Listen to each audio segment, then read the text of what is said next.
Good afternoon, ladies and gentlemen. Welcome to Finger Lakes Gaming and Racetrack. At this time, please rise for the playing of our national anthem.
And there they go.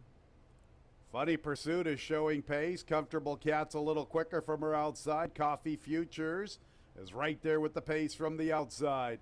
Kateri Empire splits runners. Subsidiaries in the 3 or 4 path with the green cap. Call Me Carmelita's on hold from the rail as a tightly packed group towards the tail. Late running La Cafetera. Comfortable Cat, Funny Pursuit. Kateri Empire asserting her class, picking up the top spot from the rail. Coffee Futures 4 wide. Subsidiary 3 to fine heading into the turn. 2.5 Call Me Carmelita, better than 3 lengths to La Cafetera. With the top spot, Comfortable Cat outrunning her odds. Comfortable Cat has come away with the lead from Kateri Empire. And Funny Pursuit makes a move for second. Then we're going to Coffee Futures. Subsidiaries a little even paced. La Cafetera is trying to wind up from the far outside. Comfortable Cat, Kateri Empire. Here's La Cafetera with this last first move. We've seen it work for a few days. La Cafetera up to the front. Kateri Empire now tries to pick up her stride. It's too late. La Cafetera kicking well clear. Kateri Empire second, then Comfortable Cat. The trifecta, $156.50. The 10-cent super, $92.25. Ready for the early pick 3. And there they go. Frankie C in Canceled Captivity hustled away. From the inside is Alara. Don's Last Call in a tight spot from the rail, and Kevin Navarro's out of the saddle. Kevin Navarro fell out of the saddle after the one-horse Don's Last Call was in a very tight spot. Meanwhile, Canceled Captivity zips along with the top spot from Frankie C. Pretty Miss Penny is third. Alara's fourth. There's the loose horse to the far outside. And towards the tail of the field races Indian Penny. Kevin Navarro is back up on his feet, so that's good news for Kevin. Canceled Captivity is going to let the loose horse pick it up. Canceled Captivity. Pretty Miss Penny and Frankie C. both picking up the pace together. Pretty Miss Penny and Frankie C. and Alara. Canceled Captivity's all spent. At the tail of the field, Indian Penny.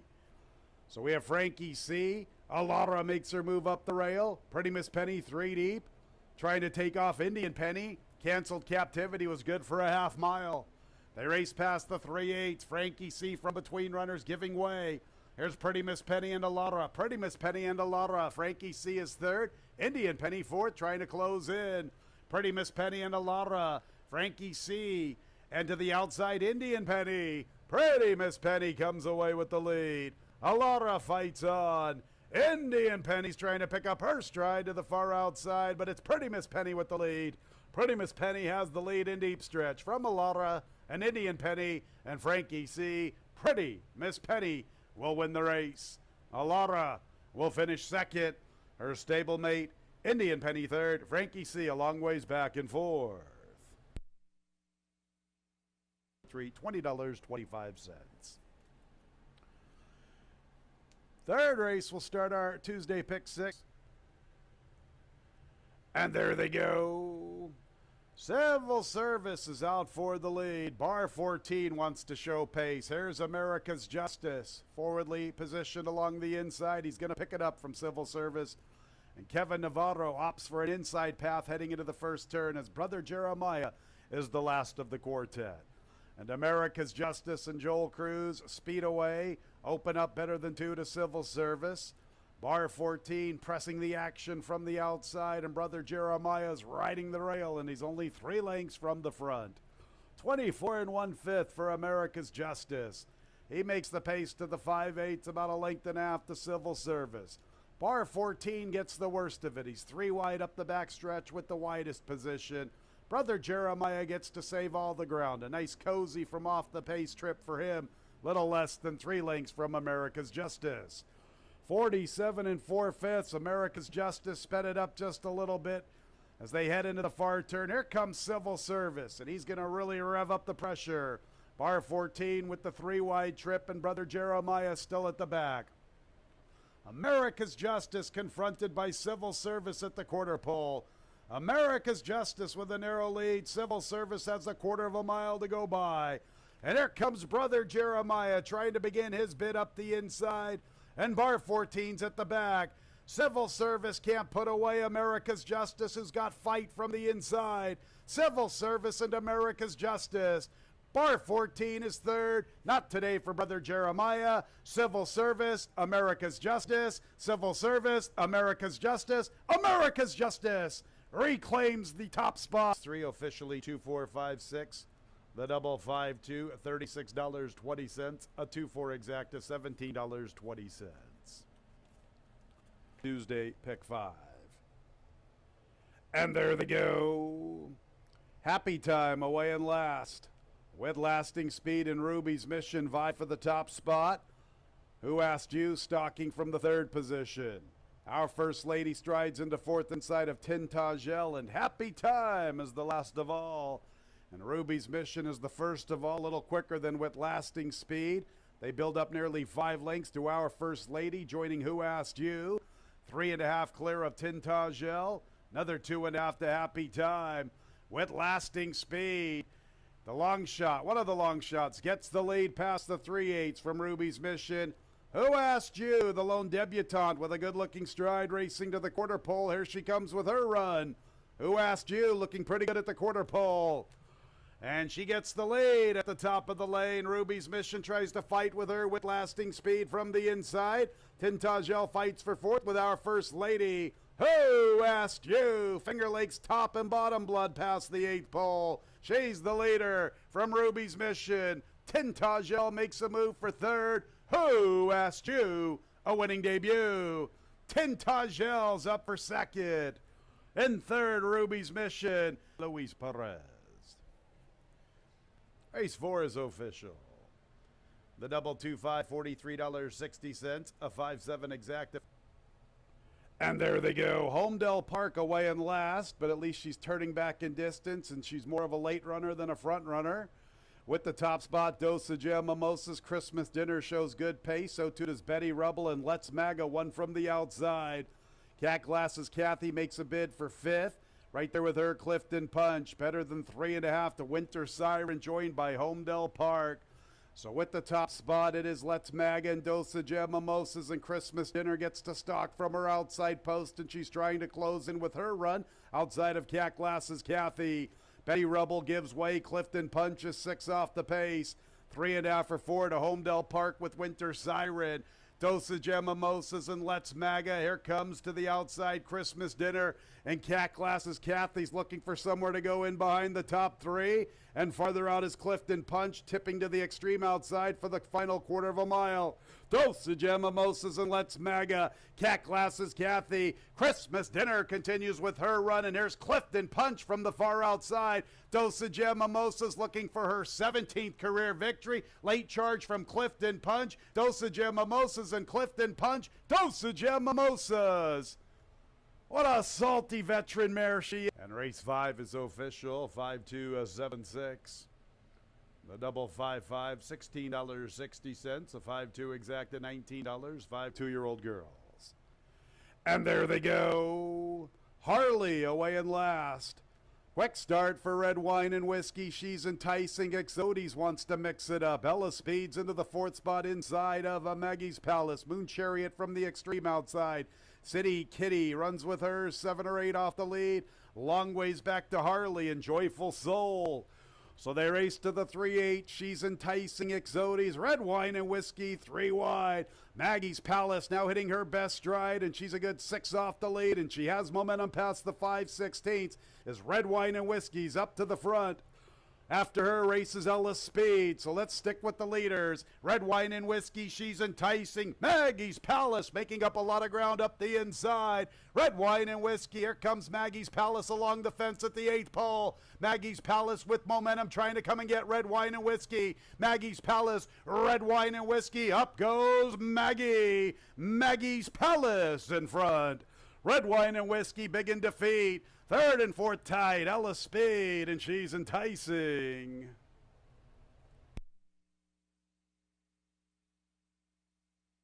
Race 6 is official, 9-6-8-1, the double 5-9, $18.40, a 9-6 exacta, $52.50. 9-6-8 into the outside. They're at the post. And there they go. Captain of My Heart and Shanty Shack are showing pace.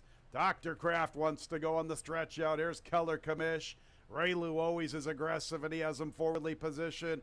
ASAP Restoration gets a little wide trip to the 7/8. Captain of My Heart now 5th from the inside. Hyper Speed stretching out, not near the lead. And towards the tail of the field is late running Party News. So it is Shanty Shack with the speed along the inside from Color Commish. And Dr. Kraft is forwardly positioned along the rail in 3rd. ASAP Restoration has the 4th spot. Captain of My Heart's in 5th. And I'm going to Hyper Speed, a little more than 5 off the lead near the 5/8, and he's about 4 lengths in front of Party News, a little less than 9 lengths from first to last. Joel Cruz and Shanty Shack on the lead, 24 and 1. Color Commission, Raylu Gutierrez, Hound from the outside. Dr. Kraft and Jackie Davis ride the rail from 3rd. Here's ASAP Restoration trying to hit his best ride heading into the turn. Captain of My Heart, 6 off the lead. Is Shanty Shack still has the lead. Shanty Shack, Color Commission under a little bit of pressure. Dr. Kraft is 3rd, then ASAP Restoration. Captain of My Heart, Hyper Speed at the tail. They're still Party News, and we race past the quarter pole. Shanty Shack, Color Commish continues with his run, and Dr. Kraft moves on through along the inside. Color Commish, Shanty Shack, Dr. Kraft, ASAP Restoration joins the fray. Here's ASAP Restoration and Color Commish. Color Commish, they move on by Shanty Shack. Hyper Speed late on the scene. ASAP Restoration has found the front. ASAP Restoration the winner. ASAP Restoration from Color Commish, 5 cents, 10 cents Super 7315, $16.47. One more race to go on the Tuesday card. Scratch number 8 favorite. They're at the post. And there they go. Bad Water sent for speed. Cody's Express wants to go. Bumble Monster up close. From the rail is Moon Hunter, then MCRR with Kobe's Legacy, Thundering March, and Cousin Greg are 6 or 7 off the lead. Magic Pro is a little less than 9.5 or 10 from the front, held by Cody's Express. Bad Water sets up shop from 2nd. Bumble Monster from the top shelf 3rd. Moon Hunter has 4 to find from his outside is Kobe's Legacy. Break of 4 lengths to Cousin Greg and Thundering March, splitting them MCRR. Nothing yet from Magic Pro. Still at the top spot, Cody's Express. Bumble Monster makes his move from the outside. Badwater retrieves just a bit from 3rd. Cousin Greg is making up ground. He's making a move for 4th along the rail, and he's a little less than 6 off the lead. Then we go to Moon Hunter. And to the far outside, races Kobe's Legacy, and on the front end, it is Cody's Express. Cody's Express, the one to come and catch in the nightcap. Cousin Greg and Moon Hunter pick up the chase. But on the front end, Cody's Express, Cousin Greg, Moon Hunter, 2nd and 3rd with Bumble Monster. Cody's Express in the nightcap.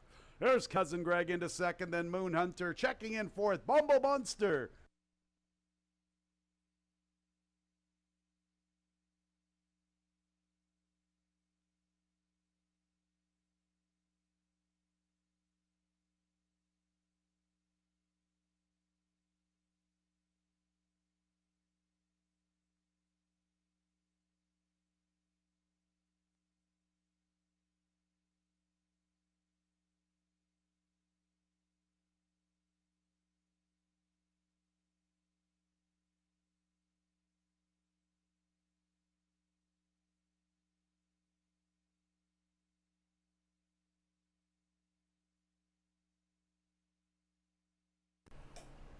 Pleasant good afternoon, ladies and gentlemen. Welcome to Finger Lakes Gaming and Racetrack, our Wednesday opener in about 45 minutes at 1:15. 8 races, sloppy racetrack. Let's get to the changes.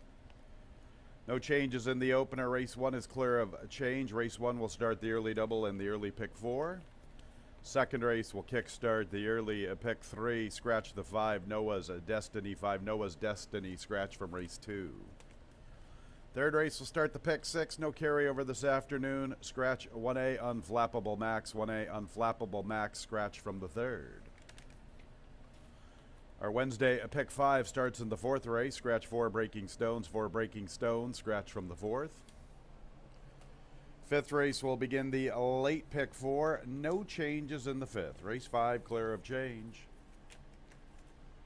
On to race 6. Race 6 will start the late pick 3. Scratch 3 Interchanger. 3 Interchanger. Scratched from race 6. 1 Danny's a Cowboy, 2 pounds over. 5 Michael Lee's 1 pound over the weight. Seventh race begins the late double. Scratch 4 Beachside. 4 Beachside. Scratch from the 7th. 6 OK Game On, 1 pound over. Let's go to the nightcap. Start with the scratches. 2 and 9, a Sly Sloan and Barbara's Spirit. 2 Sly Sloan, 9 Barbara's Spirit. Both scratch from our Wednesday nightcap. 1A a Giant Bottle will race with blinkers on. Blinkers on, 1A Giant Bottle in the Wednesday nightcap. 1:15 first post. 8 races, a sloppy racetrack. Have a great Wednesday here at Finger Lakes. Up next, Dave Mattias.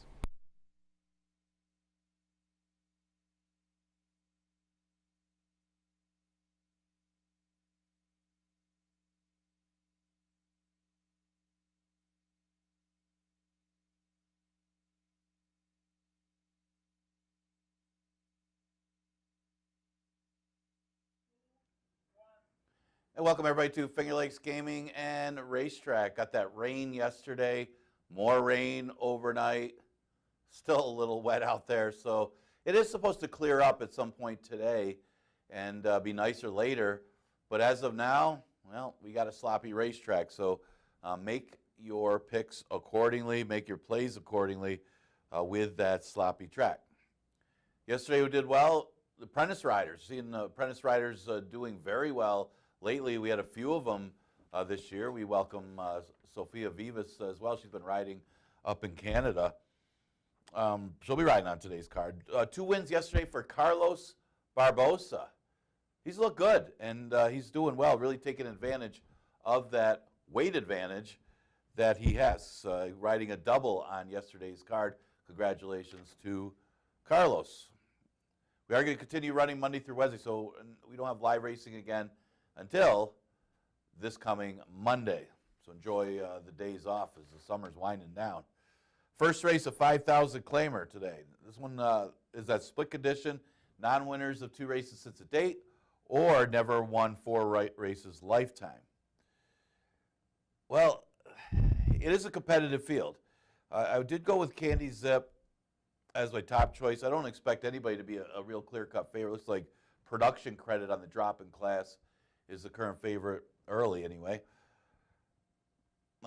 This one doesn't mind an off-track, and I think the off-track with his numbers is only going to help him. He dropped a 5 last time. Obviously wasn't that impressive considering he was running against allowance horses and just barely out-battled Scorpion Dynasty. Of course, Scorpion Dynasty going pretty good for the Clarks. But you would think that he's capable of running better than that. He did run in the slop against but it was against the 1 State Breds. Yeah, I would expect him to follow it up with a decent effort here. Same distance. And you know what? The field, even though it's a little bit better field, the number last time is good enough to come back here, at least be competitive and be in the mix. And I think he can improve off of that race with the off-track. The 1 Production Credit doesn't mind an off-track at all. He's just finding a tough time getting to the winner's circle the last few starts. He hasn't run badly, but he's had no excuse, and that's the issue. But he does drop in class to 5,000. I mean, El Mundro was a drop down. El Mundro was facing some tough horses, so Not to fault him for that race, but he did finish off the board. His previous races, he's hitting the board. He lost to Miami's Chrome, who's in here, but he keeps hitting the board. Now, this is his best distance. He does not like 6 furlongs, so the 5.5 is good for production credit. He's got the rail. He's got enough speed to hold the rail, as you don't really have any strong speed types in here, that if he wants the lead from the inside, he could probably get it. And the track was evening out yesterday. I know we had the tiring track on Monday. Yesterday did play a lot more fair as we got more rain into the track. So we'll see how good Inside Speed won the last race yesterday. The 4-horse Miami Chrome, one of 2 for Ilmar Loaiza. Loaiza has Miami Chrome coming off a second-place finish, always right there. And then he got Nutsy, who finished off the board 4th last time behind stablemate Miami Chrome, maybe getting the worst of it with the trips. Miami Chrome is a favorite that day, but didn't miss by much. Maddie's Express was a big long shot, runs later today. But Miami Chrome's got a good off-track record, so he's knocking on the door, maybe breaks through. I'm going to use him 3rd, though. And the same thing with Nutsy. Nutsy's supposed to beat that field last time. He's a similar field as this one.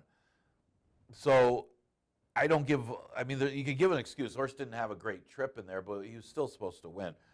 Stays at 5,000 out of a dam by Officer, so the off-track breeding should be there, although the record isn't that great on the off-track, because breeding says he should be better than that.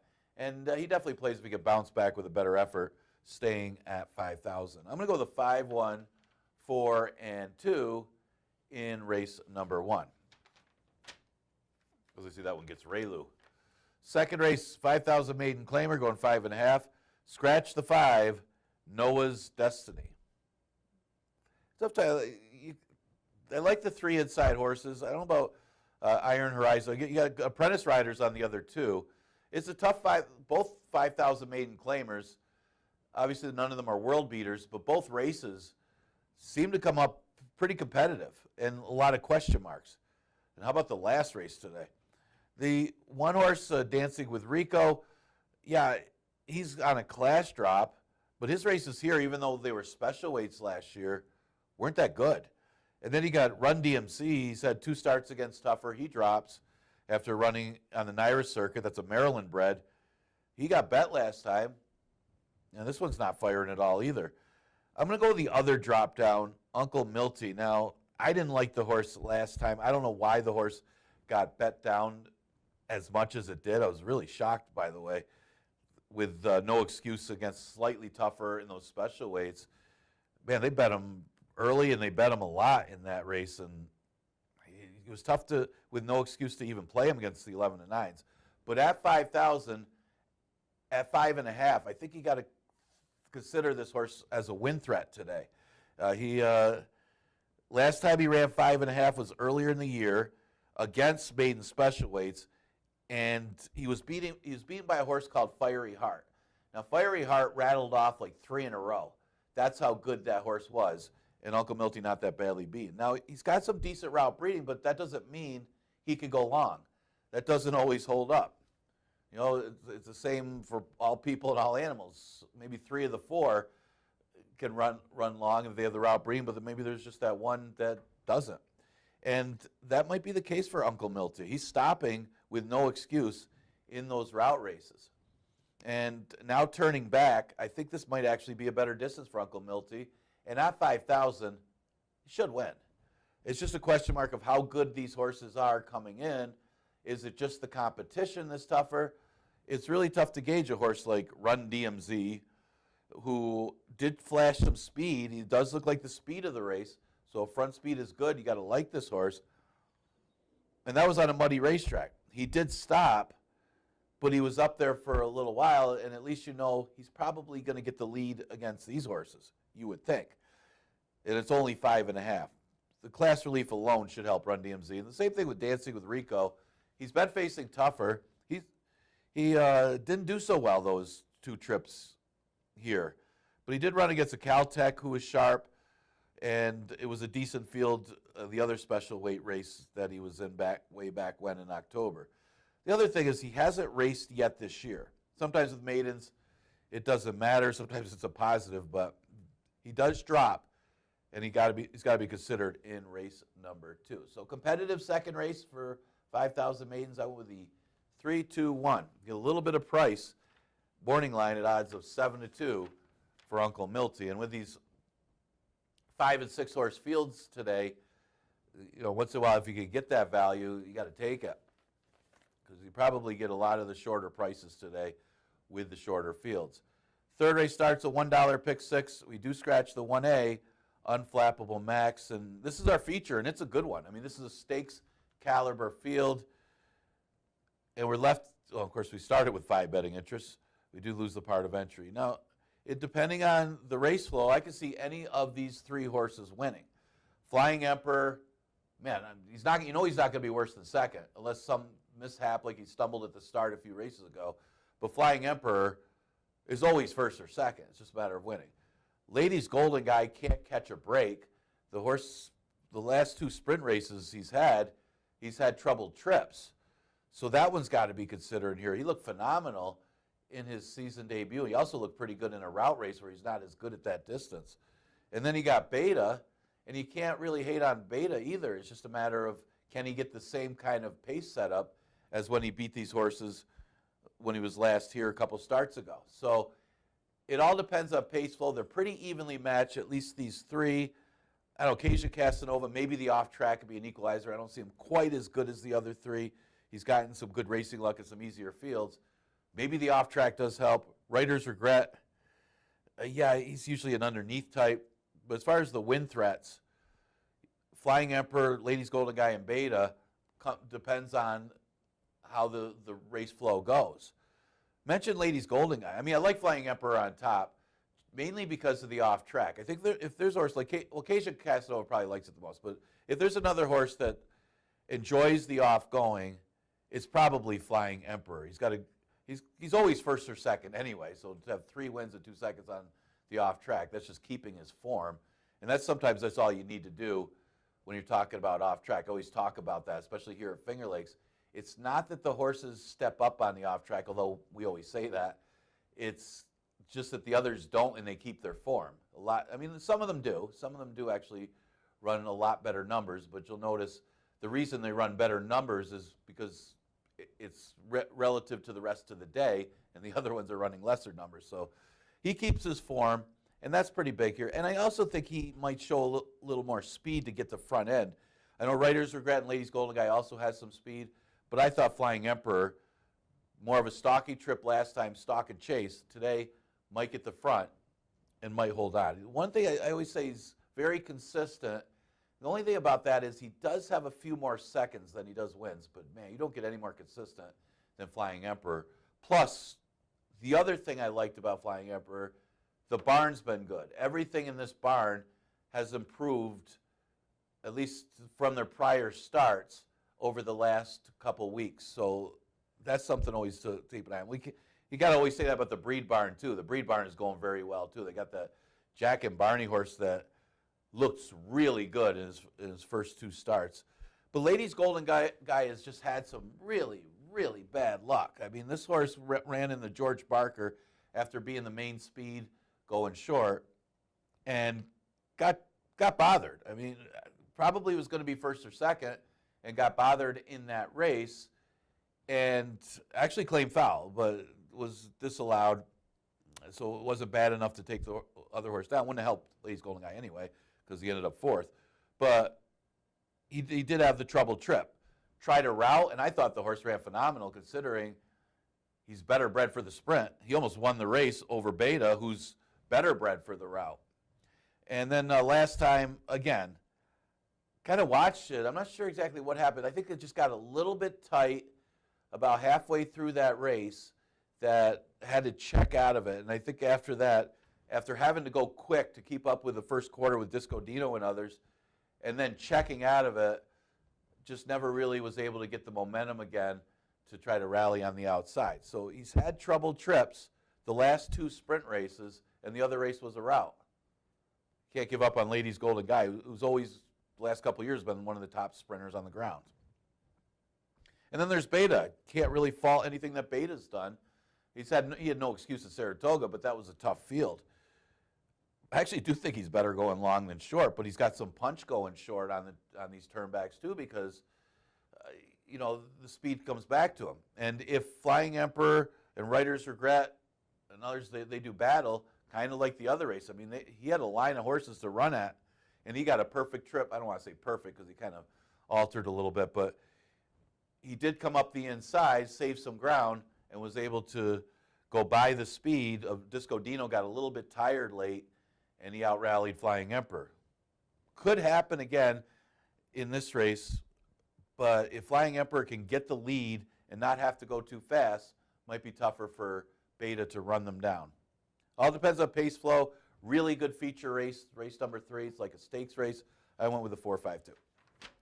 Fourth race, scratch the 4, Breaking Stones. This was a tricky one. Not sure what New York Anthem was doing last time. It didn't work out. I think that just was avoiding the duel and tried to rate.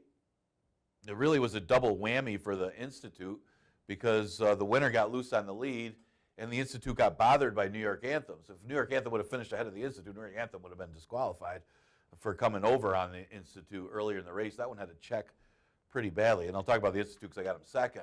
But you do have a new face in here. And the new face has got a little better form and better numbers than a couple of the main players in this race, which are the Institute and New York Anthem. Alpha Cairo I'm talking about.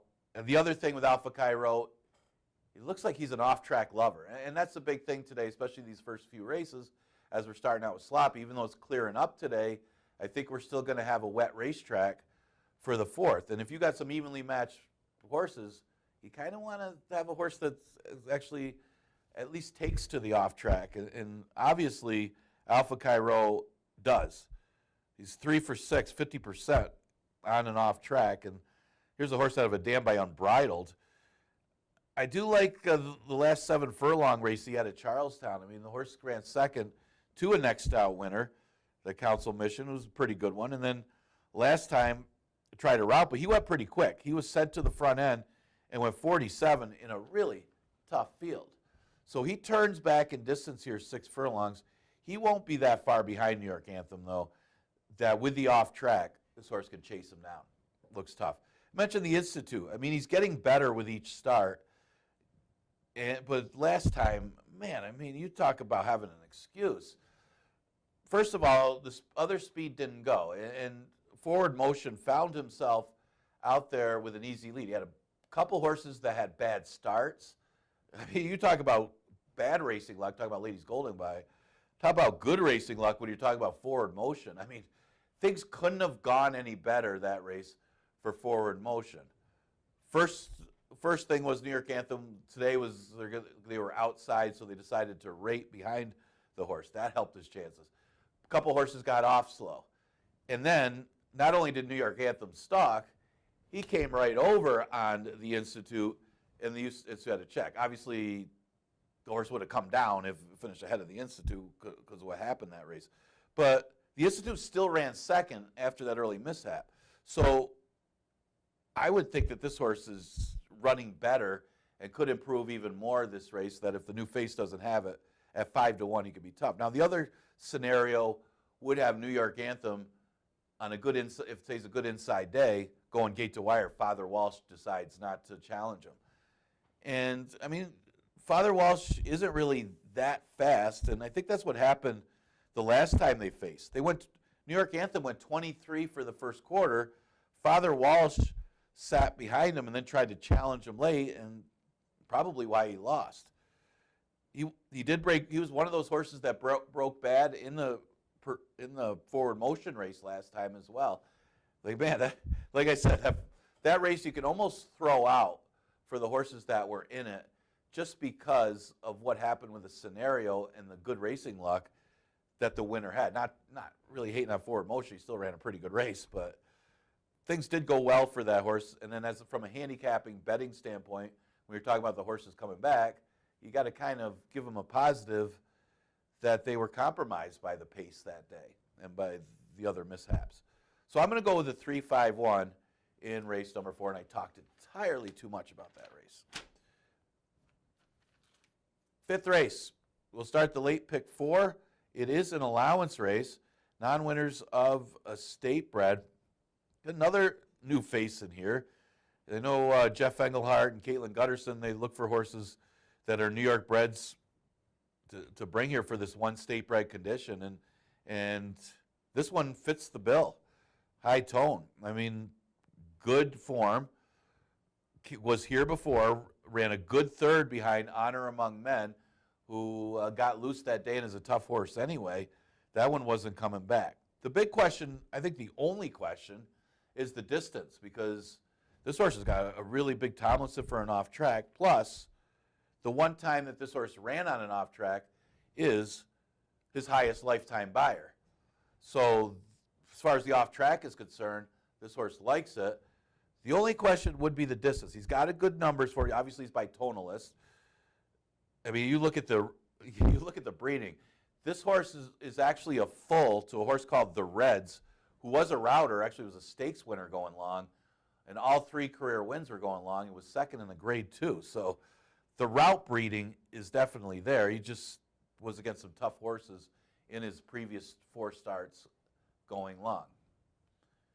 You got to figure him to be tough in here. I got him on top. Co-Conspirator gets Raylu back. Raylu rode this horse back in July and ran a really good second, challenging the big favorite in that race.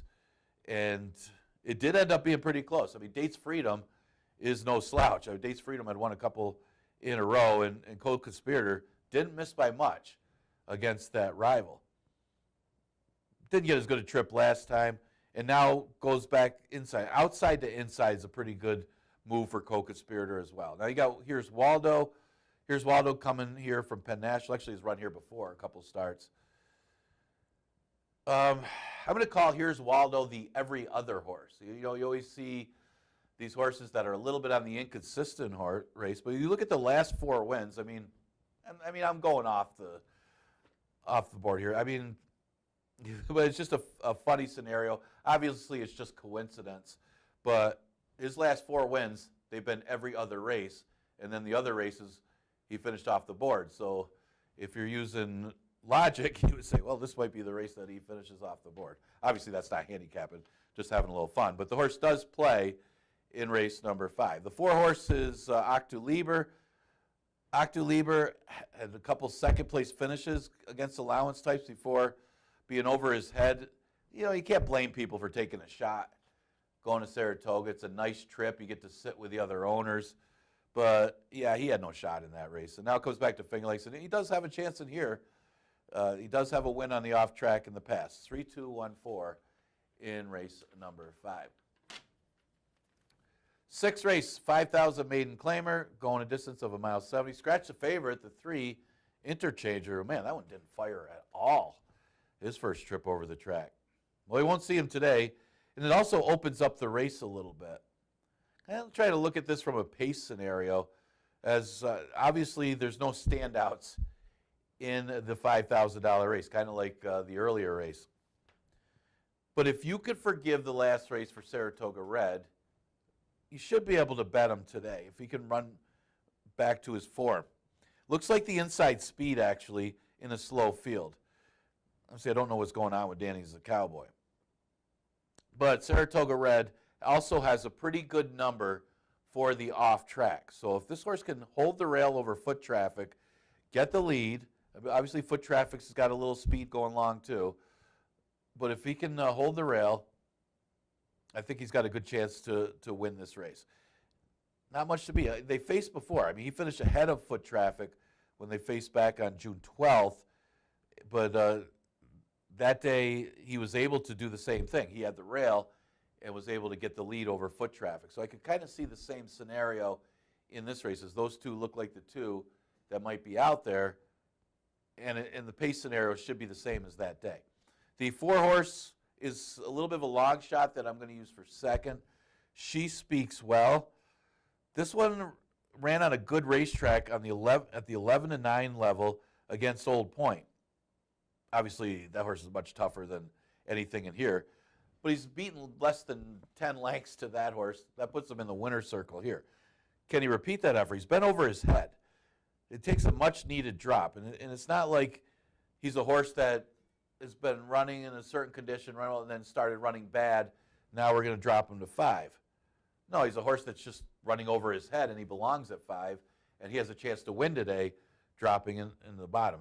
And you got Rafael Rohina, who's winning a race a day and still gets no respect. The guy's riding great, and he doesn't even get that many opportunities. The 7, Westworld, more of an underneath type. This is the kind of race where the apprentice weight does matter. Now, just imagine, Carlos Barbosa's got a hot hand as it is with 2 victories yesterday. But these $5,000 maidens, $5,002 lifetime route races are the races where that weight advantage really makes a difference. A length or two, being outside, inside trips, those type of things make a huge difference of who wins and who finishes off the board. So now put weight, I mean, that's why they used to run handicaps all the time. The weight does matter, and I think Westworld is good enough going long. He's probably even better going long that he could get in the number today and has an upset chance. 15-1 morning line. Yeah, I threw in Danny's a Cowboy because one of these, this horse is due to wake up. I don't know what's going on with Danny's a Cowboy. Maybe he's still trying to learn the game, but the breeding's there. He's a big brown, and he draws the rail, and if he does wake up today, I mean, the fact that Luis Perez sticks with him is a positive sign as well. The guy had a pretty good week. Talking about Perez, he had the stakes win on Monday, then last week, Wednesday, he had 3 wins on the card. Okay, 7th race, we scratched the 4, Beachside. It is an 11-9 claimer. Now, where's the race since then or for lifetime? As mentioned, we have Sophia Vivas.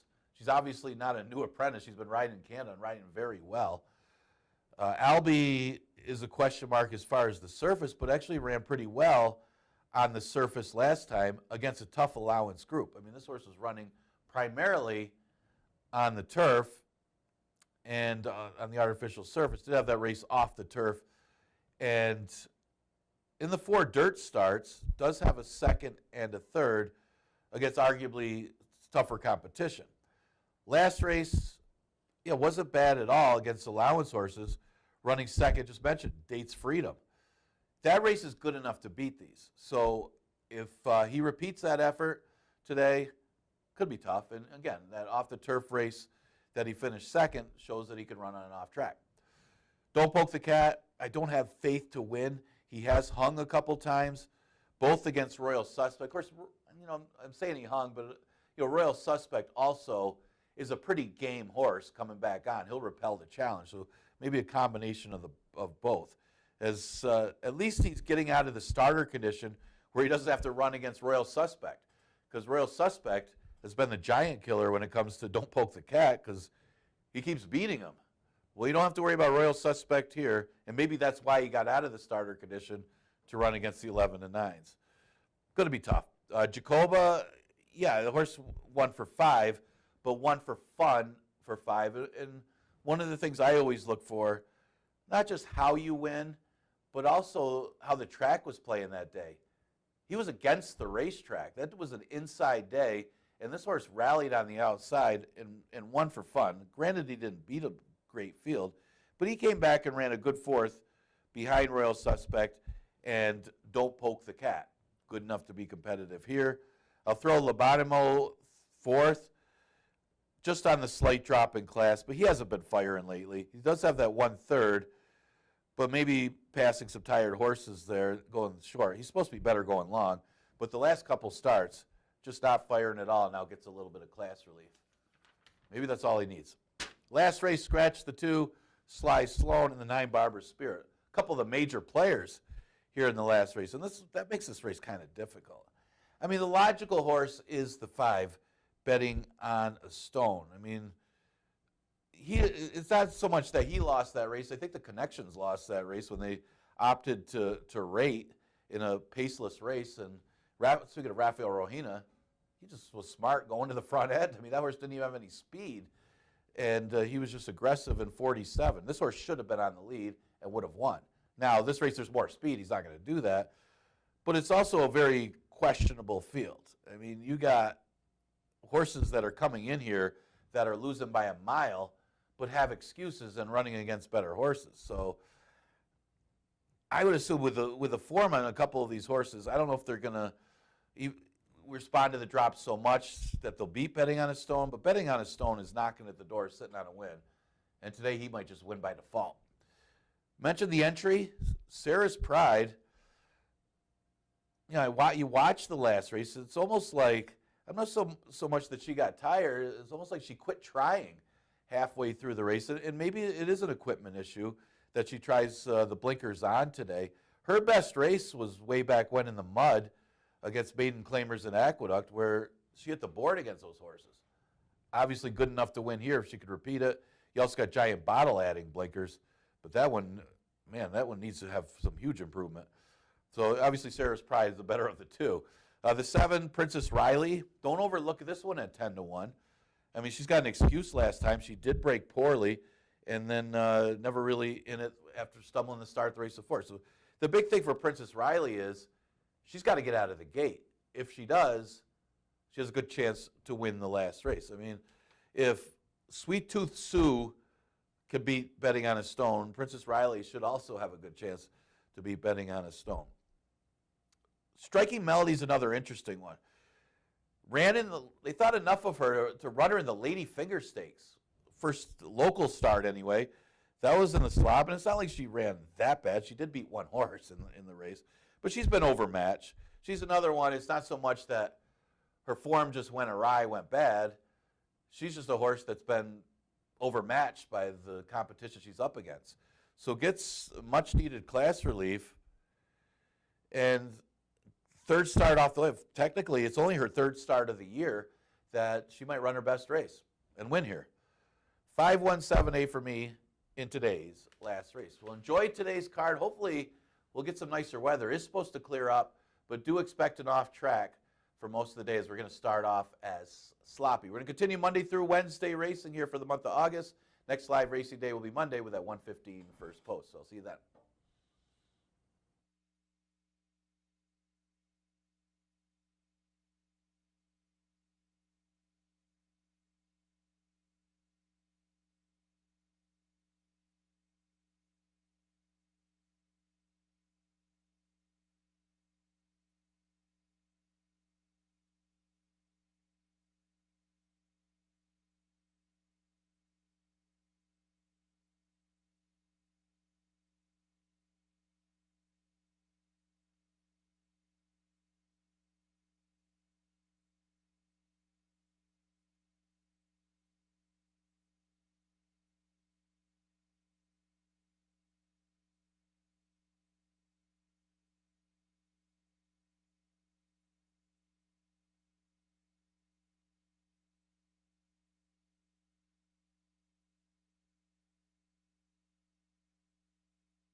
On the track for the Wednesday opener, 5.5 furlongs, 3-year-olds and up, non-winners of 2 races in the past 6 months, or non-winners of 4 races, $5,000 claimers. No changes to the Wednesday opener, a sloppy sealed racetrack. Race 1 begins the early double, the early pick 4, post time in about 4 minutes.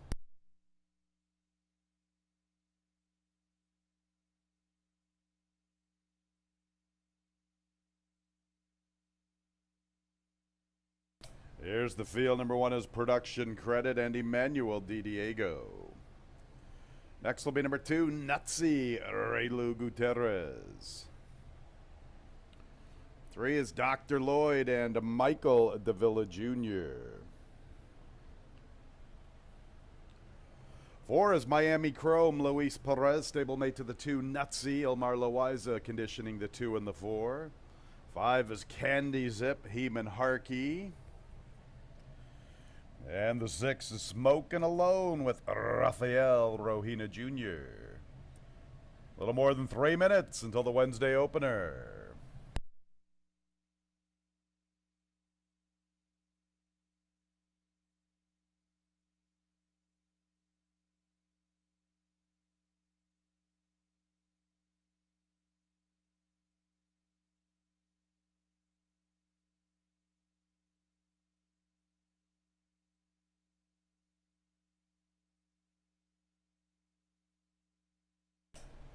Track announcer Tony Kalo up here in the booth. 8 races for the Wednesday card. Sloppy racetrack, no carryovers this afternoon. A field of 6 to commence the program. A little bit of a difficult handicapping assignment. Quite a few horses in this opener make a lot of sense. From top to bottom, a very contentious way to get the Wednesday card underway. Elmar Loaiza has a powerful uncoupled entry, Nutsy and Miami Chrome. Thought those 2 horses were very, very similar on paper. Gonna land with the 5, Candy Zip, hoping this horse can gain a lot of confidence off that last victory. This is a much tougher group, Miami Chrome and Nutsy. They're pretty tough customers, but Candy Zip has some past class to him. He's won a ton of races. He's a pretty quick individual. He's had success on a wet racetrack, 50% top 2 finishes. Like his outside post. Don't like his price at 9-5, but hey, he's the top pick here for me in our Wednesday opener. You know, that race 2 back on that sealed sloppy racetrack, even though he finished 5th, he's up close to a pretty good one named Honor Among Men. Honor Among Men came back and ran pretty well at Saratoga on the turf, if memory serves correct, in one of those 5.5 furlong turf races. Candy Zip's got some past class. I'll make him the top pick. Looked hard at the 4 Miami Chrome. I wanted to make him my top selection. He was a beaten favorite in this condition on the 1st of August. He looked good when he defeated Production Credit on the 14th of June. That was his comeback bid as a 5-year-old. He's a Kentucky bred by California Chrome, the Kentucky Derby champion. He's 2 for 6 in the top spot on a wet racetrack, another 2nd place finish to add to his arsenal. Miami Chrome, he's going to get a nice tracking trip. He's one of the players, no question about it, at 3-1. Number 2, Nutsy. Nutsy's trying to get to a level where he can be successful. It's been a long time, almost a year since he last got to the winner's circle. Once upon a time, he was a pretty formidable allowance horse around here. Now he's all the way at the bottom. He comes out of the same race as Miami Chrome. His stablemate took a lot more money that day. Nutsy's never won on a wet racetrack. I'll make him the 3rd selection. And then you get the 1 Production Credit, who does his best running on wet racetracks. He is 1 for 22 when it's fast. He is 2 for 11 on wet racetracks with 2 seconds and a 3rd place finish. And he's dropping all the way to the bottom. Miami Chrome defeated him on the 14th of June.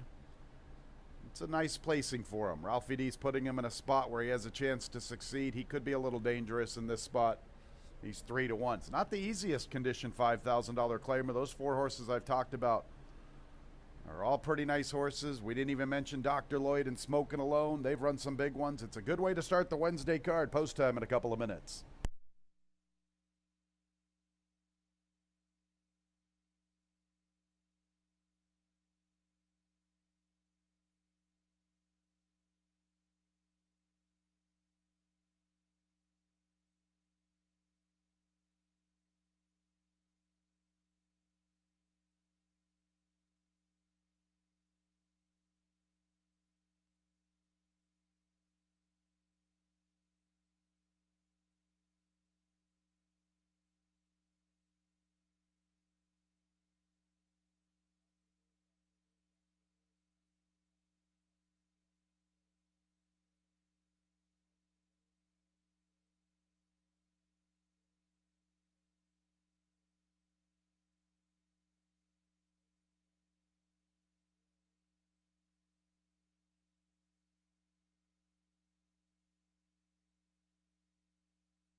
The horses are approaching the starting gate.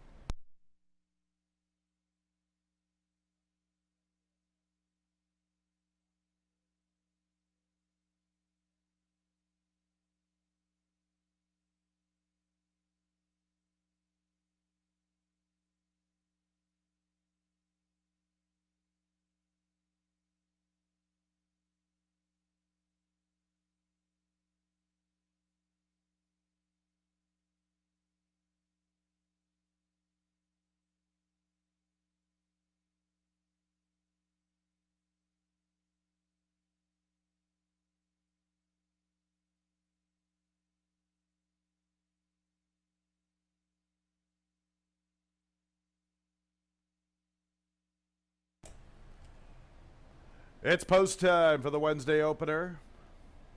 Candy Zip getting a lot of play on the board. He is the big favorite here in the Wednesday opener. Field of 6 arriving at the gate. Production credits in. Nutsy moves forward.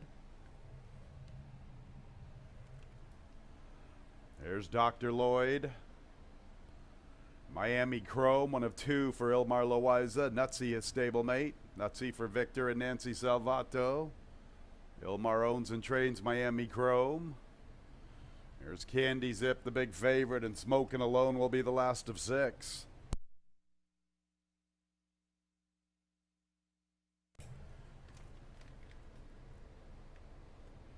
Ready for the Wednesday opener. And there they go. Candy Zip not that quickly away. Production credit begins the best from the inside. Here's Dr. Lloyd into second. Nutsy fires into third. They go to Miami Chrome and Candy Zip. They surround Smokin' Alone. So production credit has the lead through the early stages. Almost 2 lengths to Dr. Lloyd. And Nutsy is third. Miami Chrome races with a Smokin' Alone. And Candy Zip nowhere near the pace this afternoon. He's the last of 6, and he's going to have to giddy up from there heading into the turn. Production credit, who really likes an off racetrack, has the lead. 2.5 lengths, maybe even 3 on this class drop. Miami Chrome's ranging into the scene outside of Dr. Lloyd. Nutsy's a little even pace to this point. Candy Zip's trying to pick up his stride. A lot of work to do in the final quarter of a mile. Smokin' Alone's at the tail. Production credit, the one to come and catch. Miami Chrome tries to cut into the margin. Candy Zip from the far outside in third. Nutsy along the rail. Production credit keeps on going strongly with the top spot. Production credit, gate to wire in the Wednesday opener for Miami Chrome, Nutsy, and Candy Zip.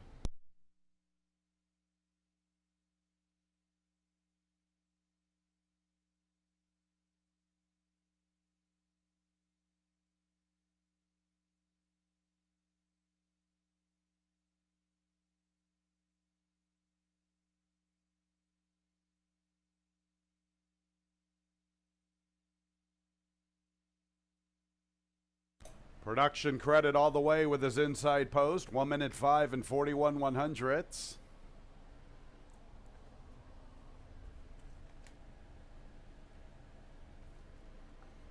For Miami Chrome second, third place 2 Nutsy, fourth place 5 Candy Zip. 1-4-2-5 on the board in the Wednesday opener.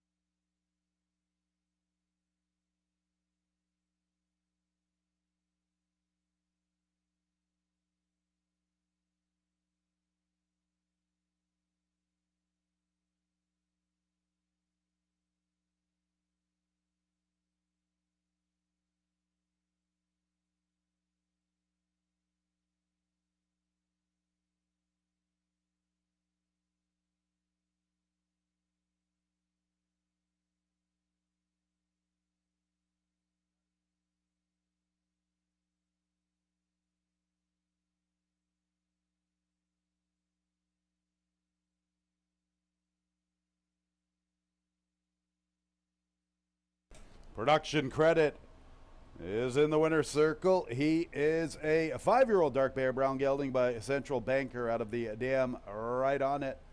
Owned and trained by Ralphie D. Ralph D'Alessandro, winning jockey Emmanuel Di Diego. The winner was bred in New York by McMahon of Saratoga Thoroughbreds LLC.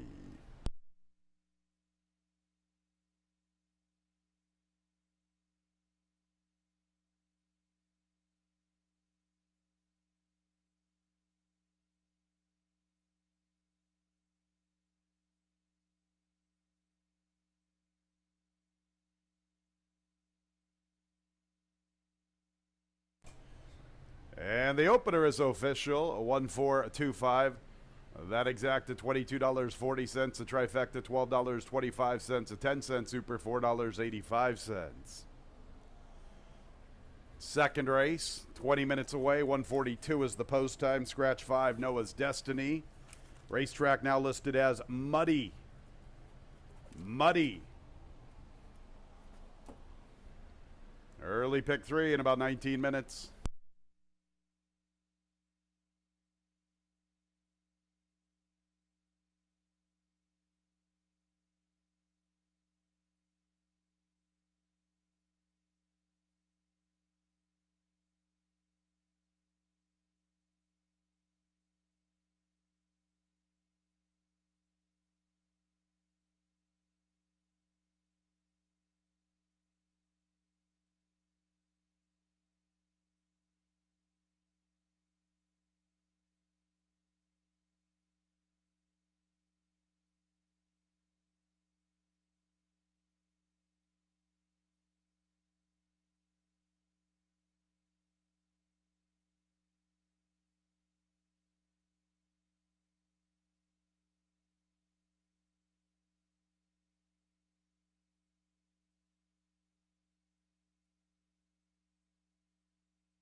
Getting ready for race number 2 and an easy pace and loose lead win for production credit. And we got things that easy, and you drop in class, you're able to cruise to victory, and that's exactly what production credit did. Emmanuel DiDiego for Ralph D'Alessandro. Doesn't get any easier than that. Second race, a 5,000 maiden claimer going 5.5 furlongs. Early money's on the speed of the race, the 2-run DMZ. That one drops out of $20,000 maiden at Saratoga, where he did take some money after stopping on the front end. See if that one can sustain his speed against the 5s. Got a couple drops in here. Uncle Milty also takes a drop in class. And the big thing is turning back in distance, as this horse just has not had the success going long, and you would expect him to with his breeding, but sometimes it just doesn't work out. And his best race this year has been in a 5.5 furlong sprint. Now he takes that to 5,000, dropping from a special weight. Ran third to Fiery Heart, a horse that had won a couple more in a row after winning that race. So I'm looking specifically at that June 5th race for Uncle Milty, and I used him on top in here. Again, Run DMC looks like the inside speed of the race, going 5.5 and getting the easier competition. Very logical horse in here. Of course, there's some question marks because he did stop in the mud last time, but it was against much tougher competition than what he'll face here. Getting a lot of early play at odds of 3 to 5. The One is Dancing with Rico. He's another one that's been facing tougher competition. He drops in class, but he's been off since December. He took a little break from May till October last year. Now another break into this year after running in December's last start in New York. But should appreciate the class relief. But again, is off a little bit of a layoff since that last start. Well, those seem to be the main contenders in here. I went with 3-2-1. Exacta Try, Super, Daily Double, and Pick 3 starts in race number 2. We do scratch the 5, Noah's Destiny.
Coming onto the track for today's second race, 3-year-olds and up, maiden claimers, 5,000 the level, 5.5 furlongs the distance.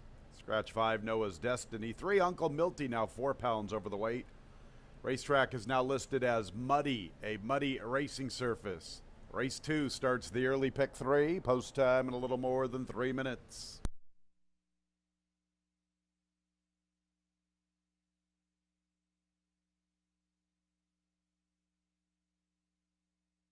There's the field. Number 1, Dancing with Rico, John Davila Jr. 2, Run DMZ, Jackie Davis.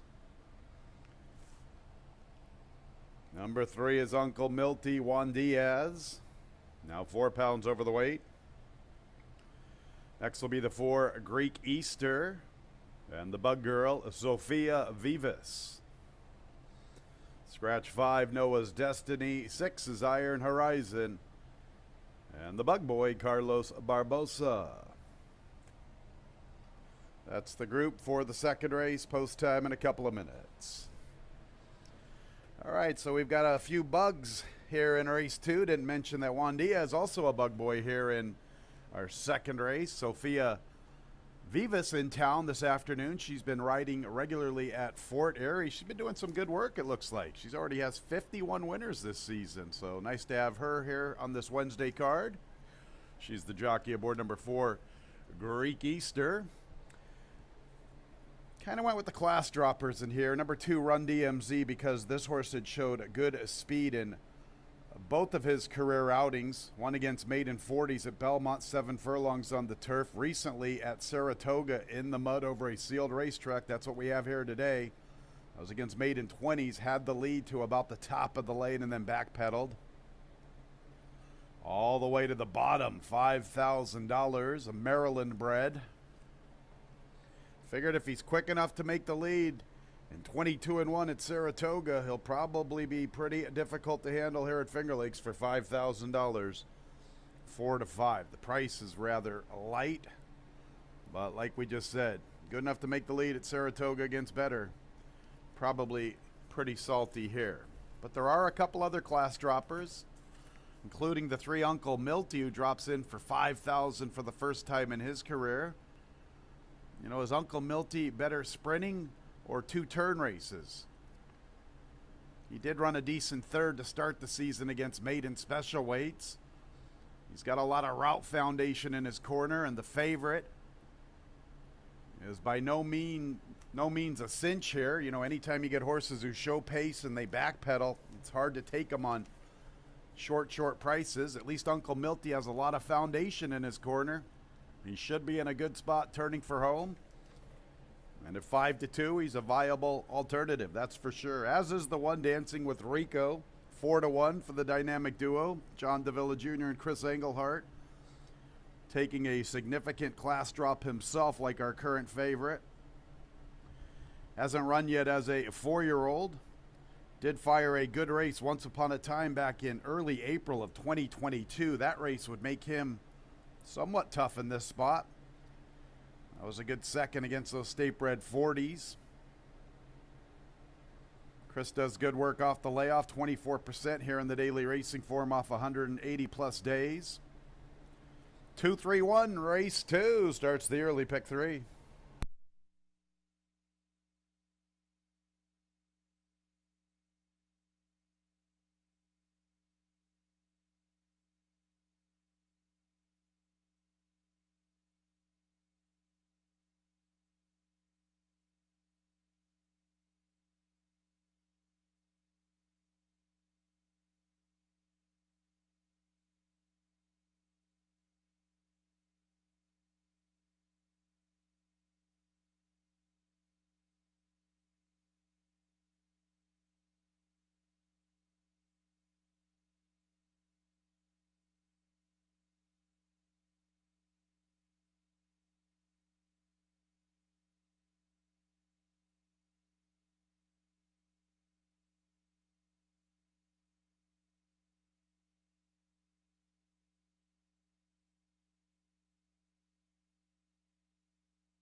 Post time in a minute.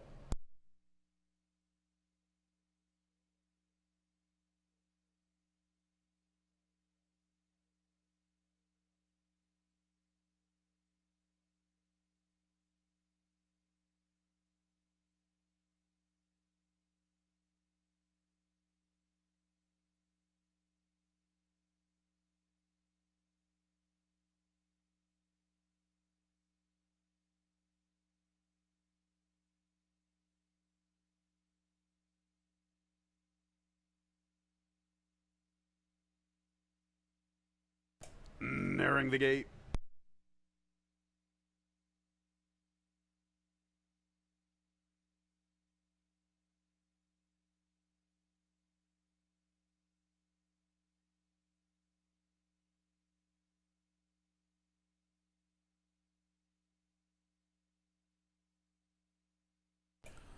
It's post time for the second race. Favoritism with number 2, Run DMZ at even money. Field of 5, Dancing with Rico is in. Run DMZ moving into the starting gate. Next will be Uncle Milty, Greek Easter, and the Bug Girl, Sophia Vivas from Fort Erie. 8-1 Greek Easter, 8-1 Quiet Horizon.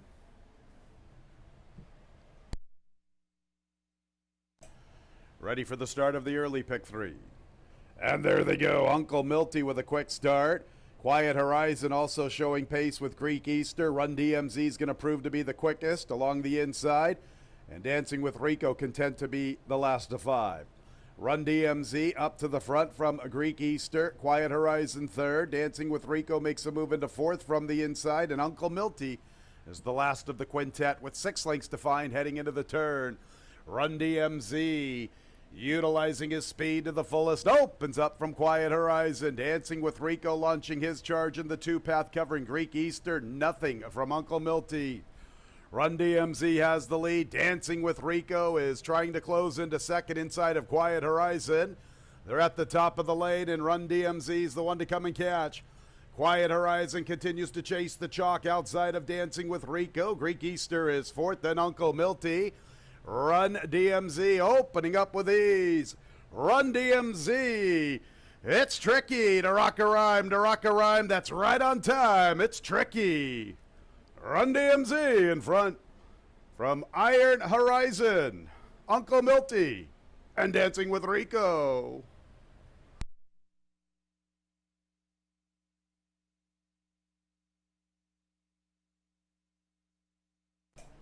Got to have a little fun on the Wednesday card.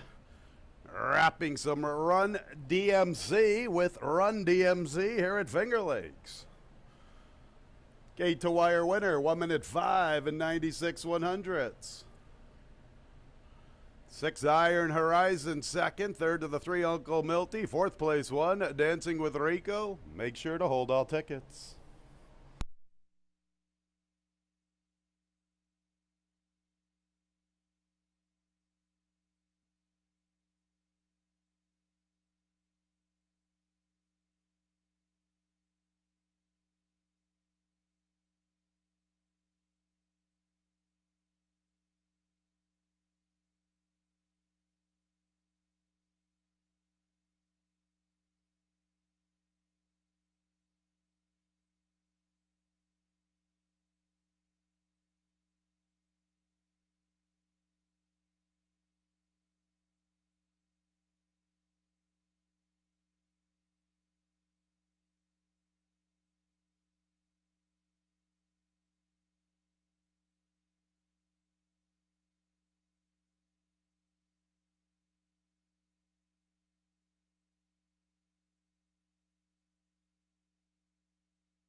Run DMZ's in the winner's circle.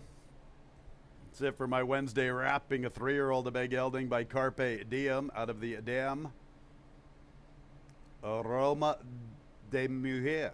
Something of that nature. Owned by Zilla Racing Stables. Winning a trainer is Raymond Handel. And the winning jockey is that girl, Jackie Davis. Maryland bred the winner. And the second race is official.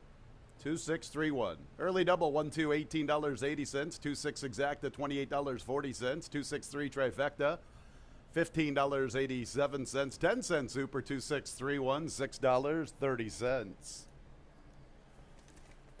Let's go to the third. It starts our pick $6 minimum wager, old school style pick six this season here at Finger Lakes Gaming and Racetrack. No carryover this afternoon. In the third, scratch 1A on Flappable Max, part of the entry. Nice group of allowance runners in the third. Other changes in the sequence. Fourth race, scratch 4, Breaking Stones. Race 6, scratch the 3, Interchanger. Let's go to the seventh race and scratch the 4, Beachside, all the way to the nightcap. Couple of scratches, 2 and 9, Sly Sloan and Barbara Spirit. 1A giant bottle races with blinkers on. Those are the changes in our pick six. And post time is in about 21 minutes at 2:12.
in the paddock for race number 3. And first 2 races, we've had some easy loose lead gate to wire winners. That one just as easy as Run DMZ, able to eventually secure the early lead and just never backed up. And that one went to the easy victory for Raymond Handel. Looked like the first race with production credit, who got that easy lead and never backed up. Well, we got a pretty good feature race here. We do scratch the 1A Inflappable Max. We have 5 betting interests, but it's a stakes caliber field of optional claiming allowance horses. 20,000 is the claim and tag. Only got 1 horse in for the tag, and that's Cajun Casanova. Well, he does like it off track, so we'll say that. He's 3 for 3 on the off track. I guess that's the one positive for that one, but is he as good as a couple of the other ones in here is the big question. You got a couple good ones on the outside. You got the stakes winner of the George Barker last year, Flying Emperor, who almost followed up. He had a good second place finish to Disco Dino in the Barker earlier this year. Ladies Golden Guy, who has won stakes races in the past, is a 12-time winner. He's obviously no slouch. He's had some bad racing luck this year. And then you got Beta, who's sharp right now. He got a nice pace to close on last time he faced these horses. He's got to hope for that again. He tried a route race at Saratoga, and he did enjoy an easy lead there. No excuse, but it was a tough field that he was up against. You got some real good horses in this race. I did lean towards Flying Emperor because of the racetrack being off today, and also the barn is sharp, and he's the speed of the speed, and that could be big here, especially after watching 2 gate to wire winners. Got mixed up in close up to that duel last time. They were all bunched up on the front end. Actually, Disco Dino was the one who seemed to win the duel early as he kind of opened up from his other rivals, and then got tired late, and Flying Emperor passed him, but Beta passed them all as the pace took its toll when they went 44 and change to the half. I don't see Flying Emperor go 44 today. Maybe he will. Track is a little quicker today on this off-going, but if he can get somewhere close to a 46 and get the lead over Ladies Golden Guy and Writer's Regret, he might be tough to catch. He's very consistent. The only time he's been worse than second here at Finger Lakes was when he stumbled badly at the start. He was beaten by Cajun Casanova that race because of that bad stumble. But the one knock would be that he does have more seconds than first of those first and seconds, but they don't get any more consistent than Flying Emperor, and you got a price of 3 to 1 on him right now as money spread out in a pretty good 5-horse field. Ladies Golden Guy talked about the bad racing luck. Well, he had good racing luck. His season debut is he got the lead going 4.5 against Dr. Blarney, who's more of a late runner, and was able to win that race pretty easily. Well, he had trouble in the Barker trying to come from off the pace, and encountered some trouble in that race as he got cut off. Actually, the jockey claimed foul in that race. And then he tried a route, and that's not really his best distance. And then last time he ran a good 4th, but early in the race, I mean, he was up there with the pace, and he was forced to kind of check out as he was in between horses. It got a little tight. He checked out and then tried coming on again, but at that point, he's trying to close after he did the actual earlier fraction. So Ladies Golden Guy, a little better racing luck, puts him right there. You do have a different rider, though, riding him for the first time. The 2-horse Beta, yeah, he beat these horses last time he faced them, going a sprint back on July 12th. And you can't take anything away from him. It was a nice effort. But one thing you could say, he certainly got the pace scenario. As they kind of bunched up and battled up front, Disco Dino really pushed the pace, took the lead, and then got tired. Well, we'll see if that's the possibility today. If Writer's Regret, Flying Emperor, and even Ladies Golden Guy's aggressive, maybe that could set it up for his late kick. But I don't think he's going to get that same kind of scenario. But maybe he's that good, as he's pretty sharp right now. As he turns back in distance, he's going to need that pace to back up to him. Really good race here for the third. We start the $1 pick 6, Exacta-Tri, Super Daily Double, and pick 3, also available against Scratch the 1A Unflappable Max.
Race 3 is our Wednesday featured event. A very nice allowance race, optional tag of $20,000, sprinting at 6 furlongs, 3-year-olds and up. Scratch 1A on Flappable Max, part of the entry. This race will start our dollar pick 6. 2:13 is the scheduled post time.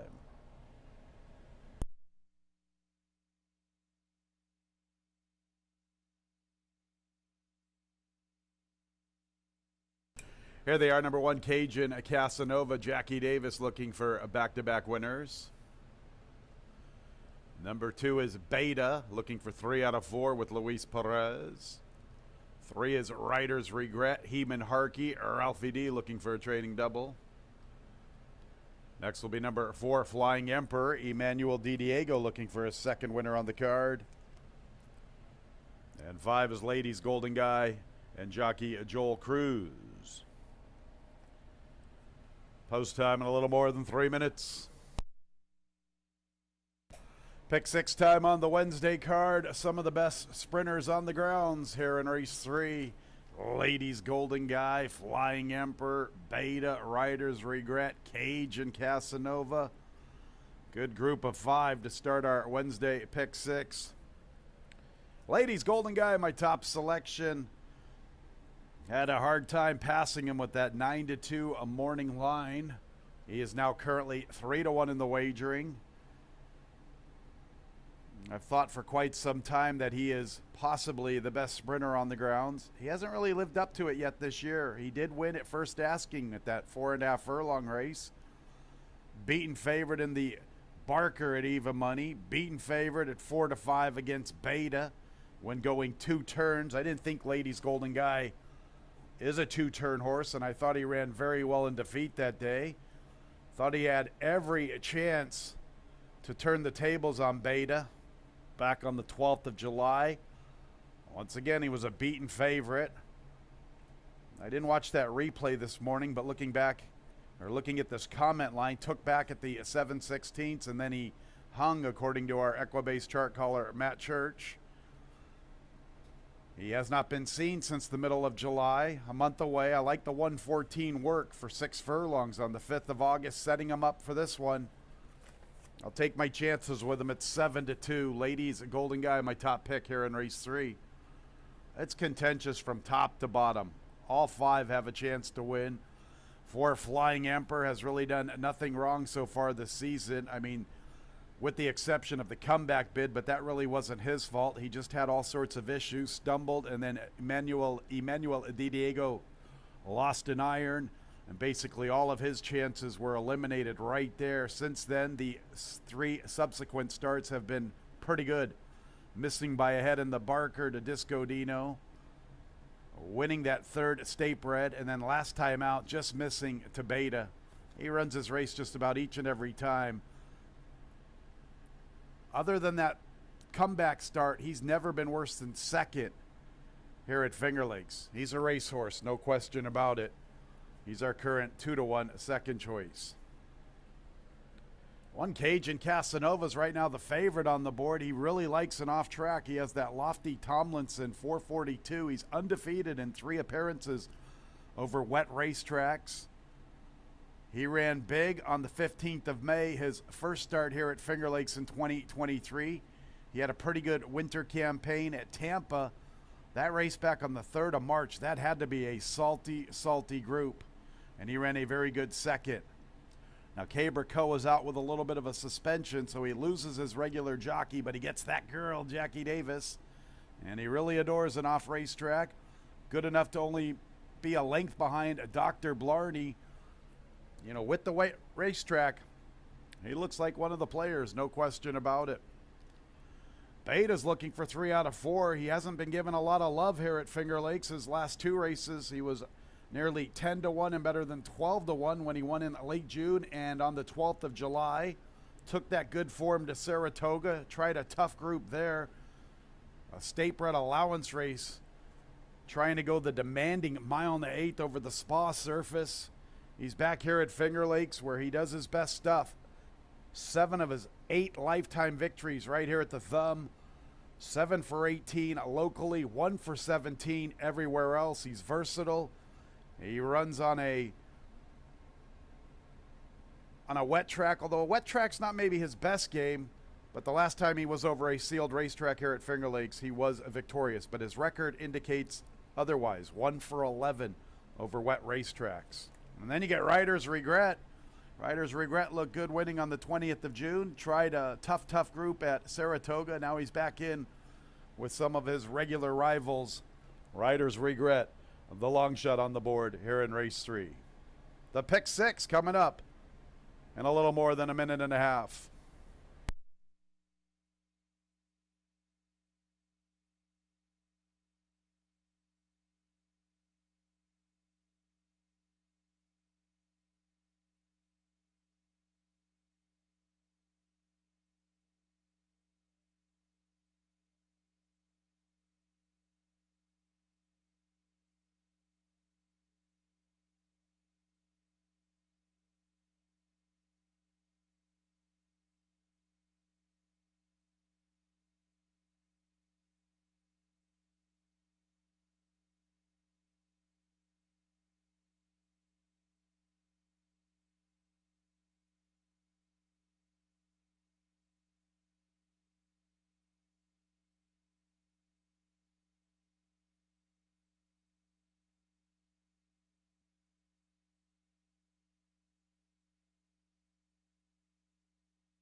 It's post time for the third race.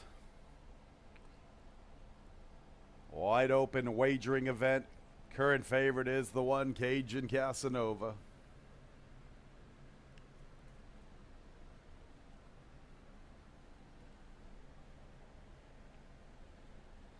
Beta moves into the starting gate. Here's Riders Regret. Next will be Cajun Casanova. Then Flying Emperor and Ladies Golden Guy.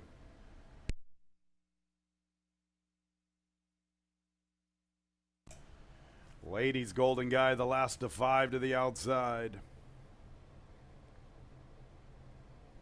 Pick 6 time. And there they go. Riders Regret comes away in last. Ladies Golden Guy and Flying Emperor begin the best. Cajun Casanova is third. Here's Riders Regret making a bid for that spot from the far outside. And Beta will bide his time. He is the last of 5, and he's a little more than 6 from the 2 leaders. Flying Emperor has the lead, almost 3 parts of a length to Ladies Golden Guy. It's a break of about 4 back to a Riders Regret. Another 2 to Cajun Casanova outside of Beta, still at the back spot against the rail. They're at the 3/8 Flying Emperor and Ladies Golden Guy. No stranger to one another. They battle fiercely for the top spot, still maintain about 4 lengths to Riders Regret. Another 2 to Cajun Casanova and Beta. Flying Emperor turns for home with the lead, and Ladies Golden Guy continues to chase, although he's losing a little bit of ground. Flying Emperor with the lead. Here comes Beta with his strong run up the inside. So Flying Emperor has led throughout. Ladies Golden Guy continues to chase this leader. Cajun Casanova trying to pick up his best stride from the inside. Then go to Beta and Riders Regret. They're not going to get to Flying Emperor this afternoon. All the way on the front end. Another one for Emmanuel Di Diego. Cajun Casanova was second. In third was Ladies Golden Guy, then Beta and Riders Regret.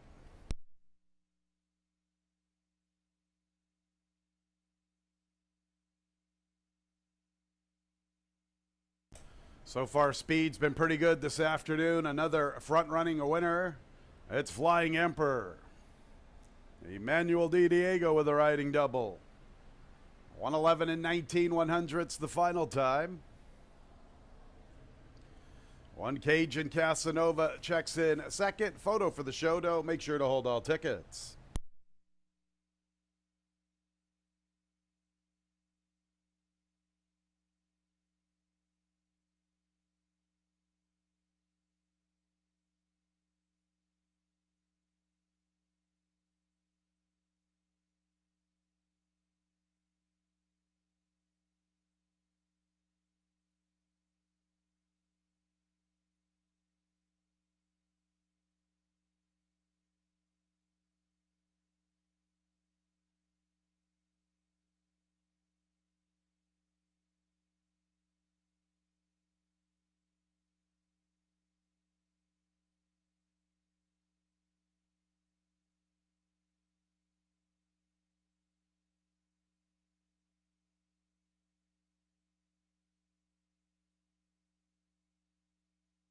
Third place, 5 Ladies Golden Guy. Fourth place, number 2 Beta.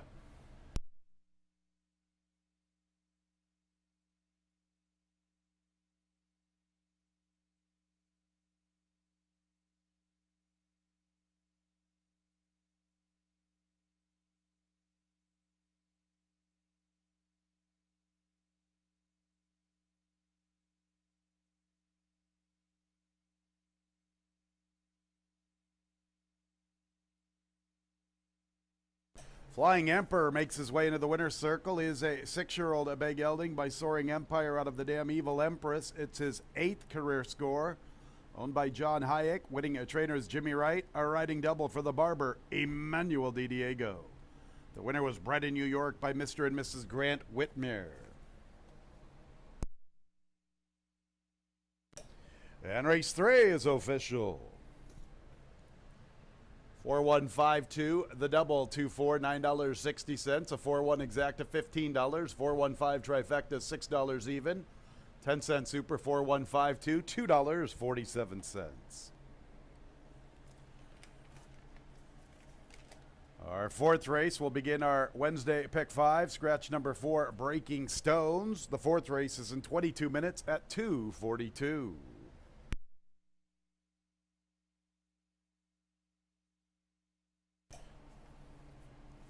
Make sure to be part of our Club 50 promotion every Wednesday. You can get a free program here at Finger Lakes. Have to be part of our Lucky North Club. Have to be 50 or older. Simply show your Player Extras card at the program stand on the mezzanine level every Wednesday for your complimentary program.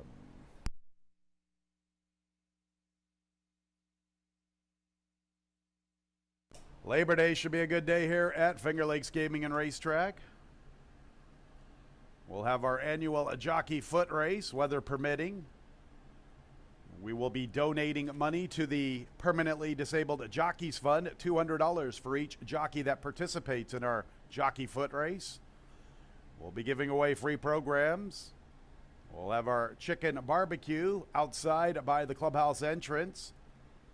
$15. Chicken barbecue with a couple of sides. We're giving away a complimentary jockey group photo, members of our 2023 jockey colony here at Finger Lakes. Nice complimentary jockey group photo for all in attendance, or at least while supplies last.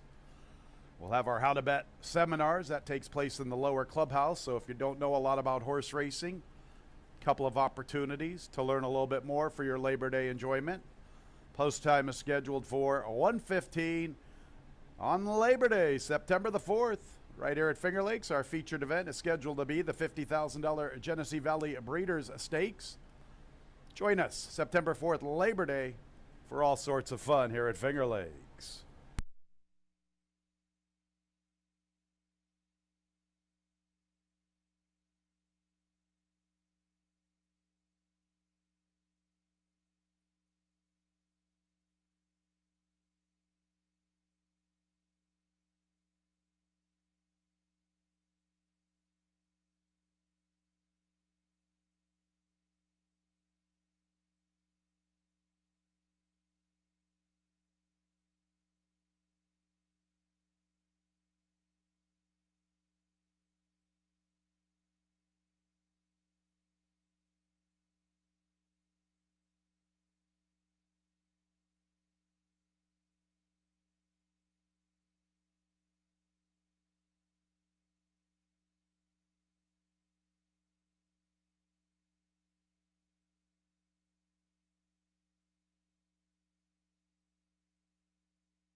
We had a claim from race 3, the one Cajun Casanova, a two-way shake.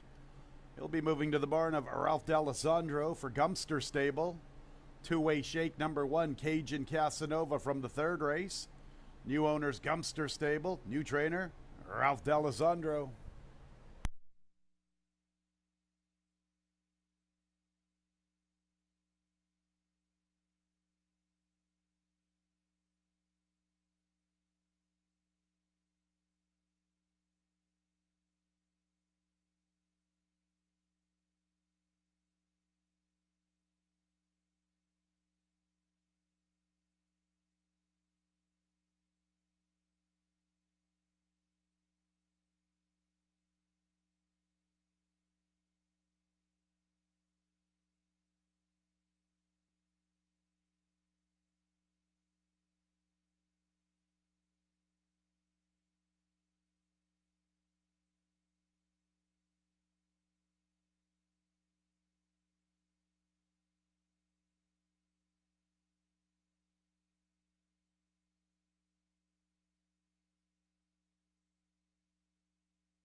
Got 12 minutes to post for race number 4, and Flying Emperor, just a consistent horse, always first or second. Well, he had a pace and off-track advantage today, so you got a really good price. If you're looking at how it played the first 2 races, the off-track, putting everything together, you should have got something like 3 to 5 in there, and you got better than that. Emmanuel Di Diego for trainer Jimmy Wright. That barn has been doing pretty well as of late. 4th race starts at pick 5. Optional claiming allowance, this one goes a distance of 6 furlongs. The claiming tag is 10,000. Sam May is in for that tag. Breaking Stones is scratched out of race number 4. Start with the 3, Alpha Chiro. I mean, it's not a huge numbers advantage that this horse has got, but he has been facing a little bit tougher in those races at Laurel and Charlestown. Last race, a decent 3rd, going a mile, and he set a pretty quick pace at that Laurel track, and just couldn't sustain it for the entire mile. He turns back a little bit, 6 furlongs. He's got enough speed to stay with the 1. New York Anthem's going to have an advantage watching the track the first 3 races, but if Alpha Chiro can get out there and show enough speed to be out there with him, he might have a chance to wear that one down. I mentioned New York Anthem. The way the track is playing, he's going to have a little better advantage if he's more aggressive today. Last time from an outside post, they decided to be a little less aggressive with the speed on the inside, forward motion, and New York Anthem opted to rate behind that one, and the bad time to do so because forward motion got loose and got away on the front ends. But he draws the rail today, outside to inside, so you got to think New York Anthem is going to be the one to catch it here. And watching 3 gate-to-wire winners to start off the card, you got to think New York Anthem is going to be the one that's going to be tough to catch. The 6 Father Walsh is the outside speed. This one could play presser. He's not quite as quick as New York Anthem, but he could keep that one honest with a good break. He ran against that rival when they faced June 5th, and he wasn't. He didn't go after him at all.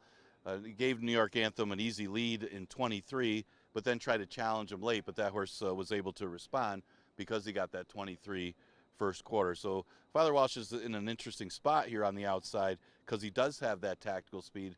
So it's just a big question of does he want to use it, especially on a track that's favoring that running style, at least appears to be for the first 3 races. Exacta Tri Super Daily Double at pick 5 starts at race number 4. Again, we scratched the 4, Breaking Stones.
Coming onto the track for race 4, a nice New York bred allowance event, second state bred condition, optional claiming tag of $10,000, 3-year-olds and up, sprinting at 6 furlongs, scratch 4, breaking stones. Field of 5 will commence our Wednesday pick 5, post time in a little more than 5 minutes.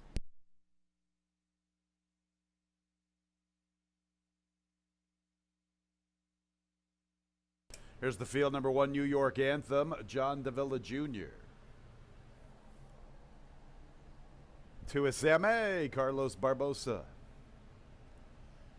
Next will be number 3, Alpha Cairo, Kevin Navarro. Scratch the 4, 5, The Institute, Luis Perez. 6 is Father Walsh and Ray Lou Gutierrez, the current favorite. Post time at 2:42.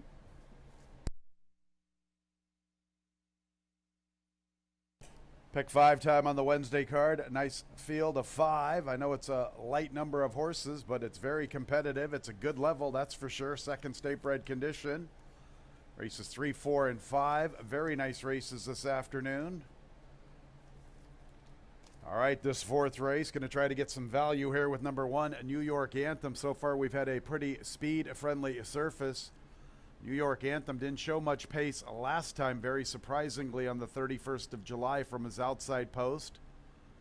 Prior to that, he was battling with little Matty Brown. That was in the same condition. In fact, the last 2 races have been this similar condition, and he was even money and 9-5 respectively.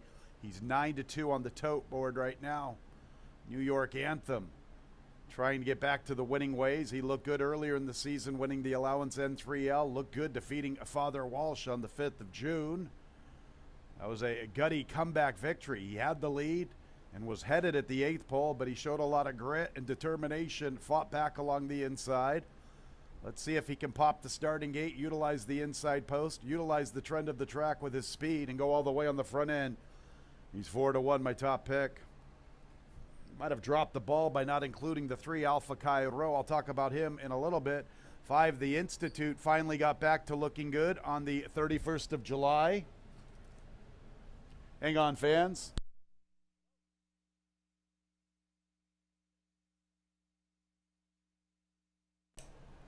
All right, fans, that was Tom Northrup, one of our placing judges. He has alerted me that we have gone to a good racetrack. We are now currently labeled good. All right, let's make a little bit of an adjustment there. Let's get back to the analysis with number 5, The Institute.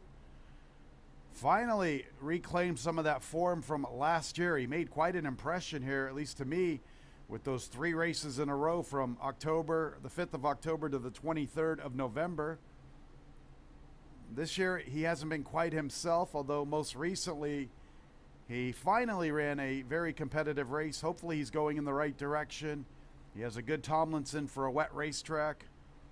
We still remain sealed, but we are now labeled good according to the placing judges. The Institute, my second selection here, and he is currently at 7-2. 6, Father Walsh is getting all the love on the board. He is the current favorite. He had New York Anthem right where he wanted him 3 races ago on the 5th of June. Could not seal the deal. He finally overcame the string of seconditis with that victory on the 17th of July. He had an inside post, and Andre Worry put him into the race early. Andre's out with an injury. Likewise for his previous jockey, Oscar Gomez. No worries, Raylu Gutierrez in town. And Raylu's going to pick it up, see if he can aggressively send Father Walsh to contend for the top spot ASAP out of the gate. Alpha Cairo has some lofty credentials coming into this affair. He's been facing some pretty good competition recently in a 1-mile race at Laurel. That looks like it was a good group of horses. He was well respected, had the lead all the way to the 8th pole before tiring. Prior to that, he was at Charlestown in a 7-furlong race and a 6.5-furlong race. The last time he was at this distance of 6 furlongs, it was at Laurel, and he was victorious against an optional group of 20 with a starter allowance condition. Looks like he tried to get claimed that day, but he was voided. The claim was voided that afternoon. His best race makes him one of the players in here, no question about it. And then you get the grizzled, salty veteran Sam May, He's the elder statesman in this group. He's the 8-year-old. He's done some good things on wet racetracks throughout his career. He looked good winning 2-back. Is he up to the task against this salty second state bred group? 1-5-6 for me here in the fourth, starting our pick 5.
Nearing the gate.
It's post time for the fourth race. Good wagering battle between Alpha Chi Rho and Father Walsh. The current favorite is the 3, Alpha Chi Rho. Field of 5 at the gate. New York Anthem, the first one in. Here's Zame. The current favorite, Alpha Chi Rho. Next will be the Institute. Father Walsh will be the last of 5 to the outside.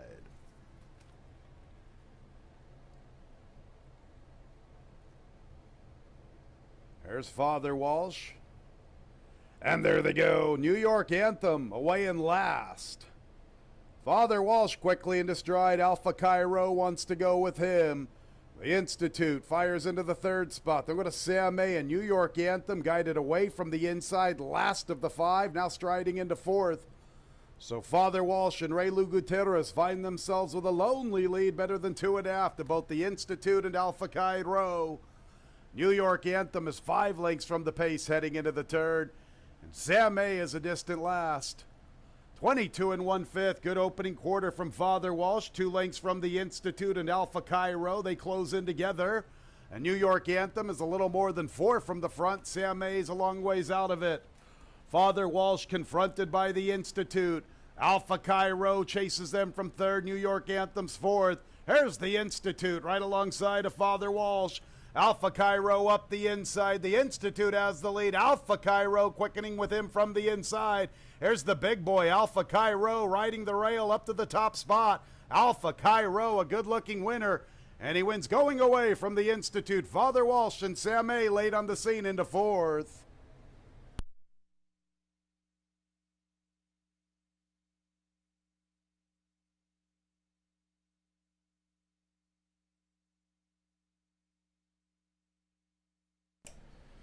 Three, Alpha Cairo, good-looking winner, his 9th career score.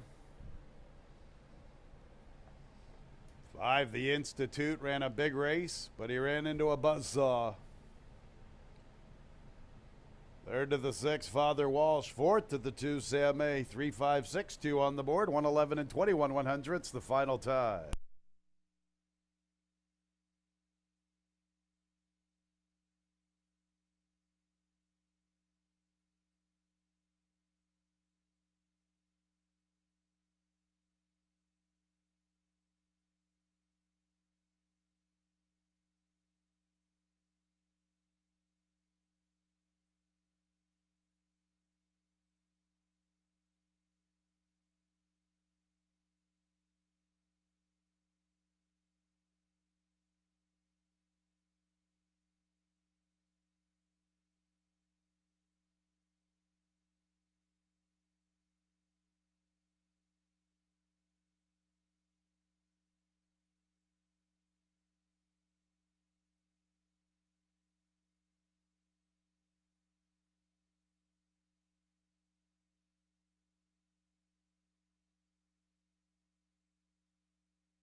Ninth career victory, Alpha Cairo. 5-year-old Abe gelding by Alpha out of the Dam Unbridled Star. Owned by Double D Stables Incorporated. Winning trainer is Kieran McGee. Winning jockey Kevin Navarro. The winner was bred in New York by Chester and Mary Broman.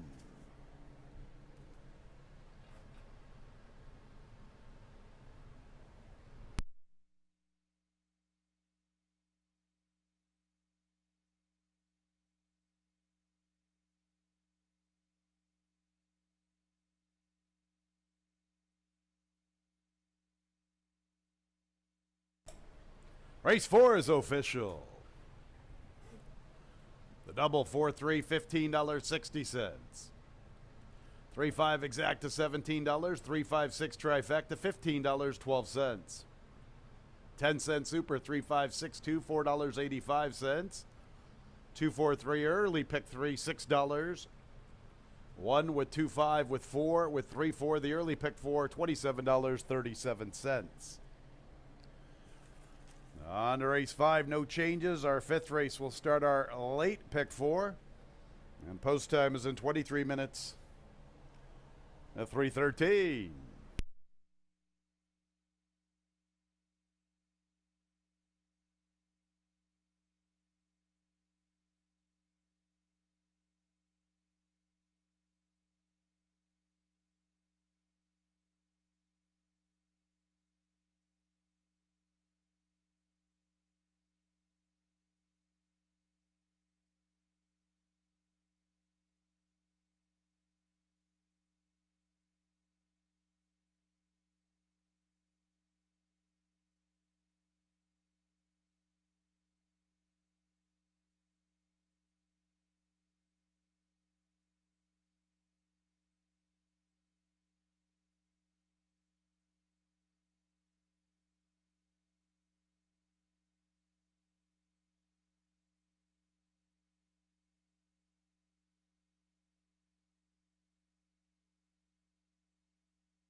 And we're in the paddock for race number 5, and Kevin Navarro able to stay on that rail and zip on by as Father Walsh went pretty quick early, and Alpha Cairo getting that nice rail skimming inside trip. Looked good in victory. Navarro for Kieran McGee, a little classier than the rest of that group. 5th race is an allowance race going a mile and a 16th, and with 6 betting interest, got a lot of early play on the 2 co-conspirator. Raylu back aboard. He ran a good second behind Dates Freedom when they faced in the slop back in July 3rd. You do have a new face here in High Tone. High Tone stretching out after a bunch of sprints. Was here before, ran 3rd behind Honor Among Men, who got loose on the lead and just simply didn't back up to him on that sloppy track. That was his only race on and off track, and the positive about that is that was his best lifetime buyer, was that race here at Finger Lakes in the slop. His next start going 6 furlongs was at Saratoga against a really tough group. Got caught wide and only lost by 3 lengths against the 16s. Was claimed out of that race mainly to run against our 1 Statebreds, which generally are easier and should be again today. Now, he's only had 4 route attempts in his career. He did finish second once. He's got a good number for the distance. He's by tonalist, so it's just a matter of handling the distance against the Statebreds today. He's a little cold on the board with all the money on co-conspirator early. He's right now at odds of 9-1. Mentioned co-conspirator. He did run a good race against Dates Freedom when they faced. He's got a good off-track record as well. Some of his better numbers, like High Tone, are on the off track. So one thing to say about the 2 favorites in this race, well, right now the favorite is co-conspirator, is that they both run well on off tracks, and they both got good numbers on off tracks. He was claimed for a little cheaper at 10,000 at Ellis Park before arriving here, and again ran into Dates Freedom that day. Well, he chased last time and faded against a pretty good field, including Amadeus Music. Looked really good in victory. That horse, despite having a wide trip, won pretty easily. So he's a logical player if he can run back to his race on July 3rd, which he did run on a similar off track. So he's a strong player and getting a lot of early play at odds of 1-2. Here's Waldo is the 1 horse who comes off a victory against a conditional 16 that was at Penn National. He does have a couple starts in the past here at Finger Lakes. His off-track record isn't that bad. His numbers aren't particularly great on the off-track, but he did win in the slop back in December in a race at Penn National against their 1 other than allowance horses. So he is in good form off of the victory. Unfortunately, it's a little bit erratic when you look at the fact that he's either won or finished off the board in his last 5 starts. Every other race seems to be either a victory or an off-the-board finish. We'll see which is today, but here's Waldo. In good form, is going to get some play, especially with the Villa aboard. This one currently at odds of 5-1. Again, most of the early play on co-conspirator. Octuliber is the 4 horse. Octuliber did finish a distant second behind a really sharp Shared Success when they faced in a 1 Statebred. That race probably a little bit easier other than Shared Success being in there. But he did run second behind Allure of Money in the race before. He has encountered off tracks a few times, and he did win one of those races. So he should be able to get a trip here. I mentioned the pace of this race probably comes from the outside. Double Vision. Not sure if that horse can go all the way against this field, stepping way up in class against allowance horses. So it should be a good pace scenario, and co-conspirator and High Tone will probably be in that second tier right behind the speed of Double Vision, who figures to be the one, if he can clear early, to catch in this race. So there's some of the horses that are players here in the 5th. I went with the 3, 2, 1, and 4. Exacta Tri Super Daily Double and Pick 4 starts in race number 5.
Coming onto the track for race 5.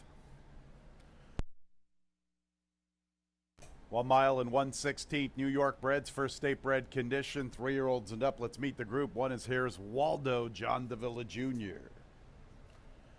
2 is Co-Conspirator and Aurelio Gutierrez, the current favorite. 3 is High Tone, Heeman Harkey. 4 is Octulieber, Michael Davila Jr. 5 Interstate, Kevin Navarro looking for back-to-back winners. Skipping the parade, 6 Double Vision, Rafael Rojina Jr. 5th race at 1 mile and 1/16. It starts our late pick 4. No changes. Post time in a little more than 3 minutes.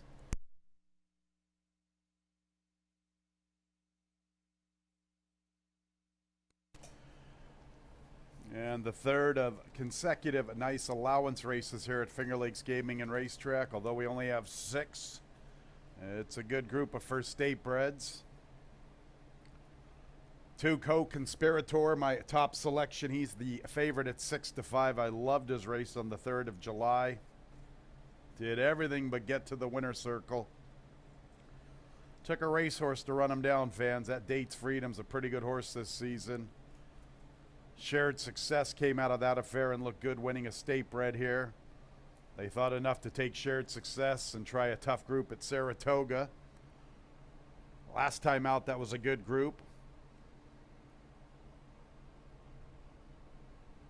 He's reunited with Raylu Gutierrez, who rode him very aggressively on the 3rd of July. I'm anticipating Raylu's going to put this horse in a good spot immediately out of the starting gate.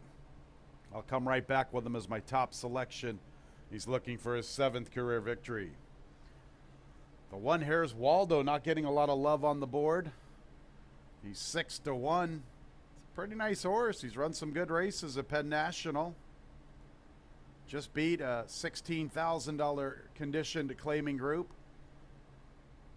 Won an Open 10 on the 14th of June. That's never easy. Probably a lot of allowance winners in that race. Like the victory back on the 22nd of March. Good price for this Here's Waldo, 6-1. 4 Octulieber, he's the surprising horse on the board. He is getting a bet pretty good. He's 2-1. Put the pen through the running line of the 28th of July affair at Saratoga. Prior to that, a good second, although a distant second to Shared Success. You know, Co-Conspirator finished in front of Shared Success 2 races ago, and Shared Success exited that affair and pounded Octulieber. He's still eligible for an N3L. I've always liked him, no question about it, but 2-1's a little light. Now 5-2 in the wagering. And what do we do with the 3 High Tone? Never easy to move a horse up off a Robertino Diodoro, that's for sure. Stretching out, some question marks with the distance. 0-2 record with only a 3rd place finish. I like the races at fairgrounds, those conditioned claimers. Normally you think that would probably stack them up pretty good against this state bred group, but when you get the 1 and the 2, especially the 2 Co-Conspirator, and even the 1 Here's Waldo, who's made a boatload of money and won a lot of races, it's not as easy as what it could have been compared to some runnings of our first state bred throughout the season. 2-1-4-3 for me here in race 5, starting the late pick 4.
1 minute, less than 1 minute until post time.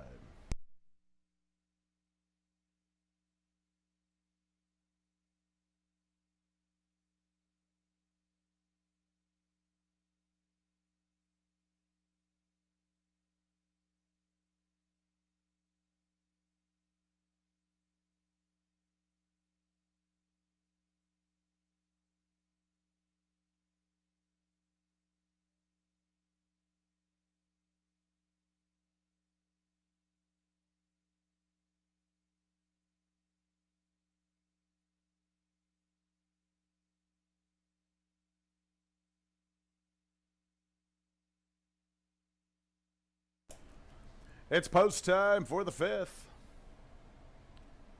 Favoritism with number 2, Co-Conspirator. There's Waldo's the first one into the starting gate.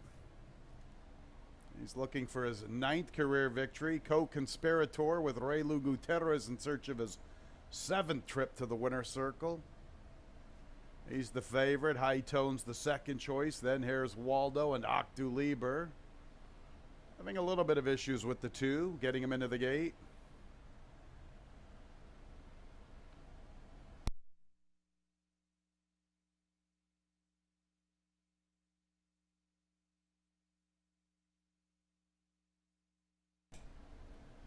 All right, we get him in there. Up next, High Tone.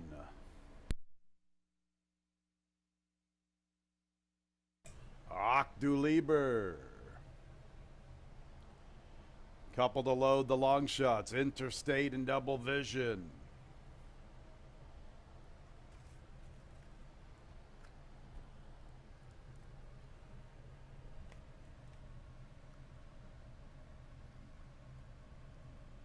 Double Vision to the outside, the last of 6. Ready for the start of our late pick 4. And there they go. Quick start, Double Vision from the far outside, and Co-Conspirator wants to be up close to the action along the inside. High Tone third inside of Interstate. Here's Waldo, 5th against the rail. Octu Lieber, a late runner, the last of 6. Double Vision and Co-Conspirator, they are 1-2 through the early stages, and High Tone sets up shop from 3rd. Raylu wants to get Co-Conspirator away from the inside as Double Vision crosses over to the rail. There's Waldo and Interstate are more than 4 lengths from the front. Make it 4.5. It's a break of at least 4.5 or so. Back to Octu Lieber, 9 lengths from first to last. Good opening quarter from Double Vision, 23 4/5. Co-Conspirator now in the 2-path, stalking smartly. High Tone goes to the rail up the backstretch run. It's a break of about 3 to Interstate. Another length to Here's Waldo, being pushed on just a little bit. There's Waldo not really responding to this point. Passed by Octu Lieber, who's making an early move. Here comes Octu Lieber, gearing up into the 4th spot. Double Vision, Co-Conspirators under a drive. High Tone looks like one of the players at the 3/8. Here's High Tone with momentum. Octu Lieber's also closing in strongly. Co-Conspirators in deep water. High Tone, Double Vision. Here comes Octu Lieber. Co-Conspirators back to 4th. Interstate's trying to progress into the scene along the inside. High Tone has the lead. There's Octu Lieber. Double Vision fights on. Co-Conspirator now against the rail. Octu Lieber with this big run. Octu Lieber confronts High Tone. Octu Lieber pokes his head in front. High Tone's back to 2nd. Co-Conspirator even paced. Octu Lieber not putting away High Tone just yet. Octu Lieber in front. Hard-earned score over High Tone. Co-Conspirator a little disappointing in 3rd, then Double Vision.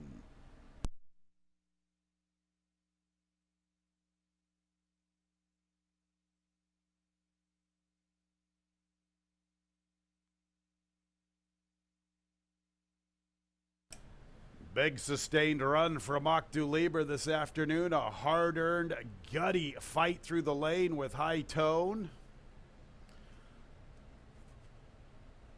147 78 100ths. Photo sign is up on the win. Octu Lieber and High Tone.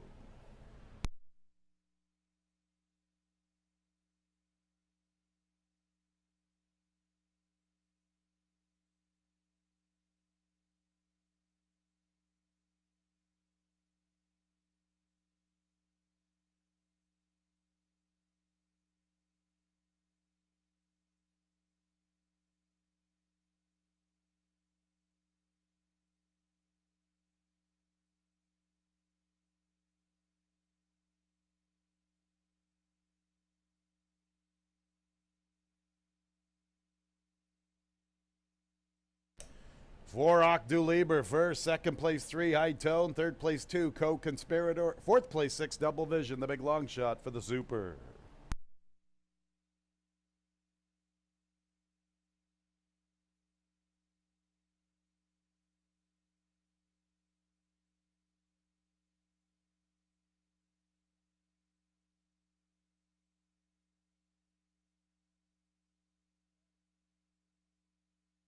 Ladies and gentlemen, the inquiry sign is coming up on the board. We also have a jockey's objection, 3 against 4. Heeman Harkey lodging an objection against Michael Davila Jr. Stewart's inquiry, a jockey's objection into the stretch run.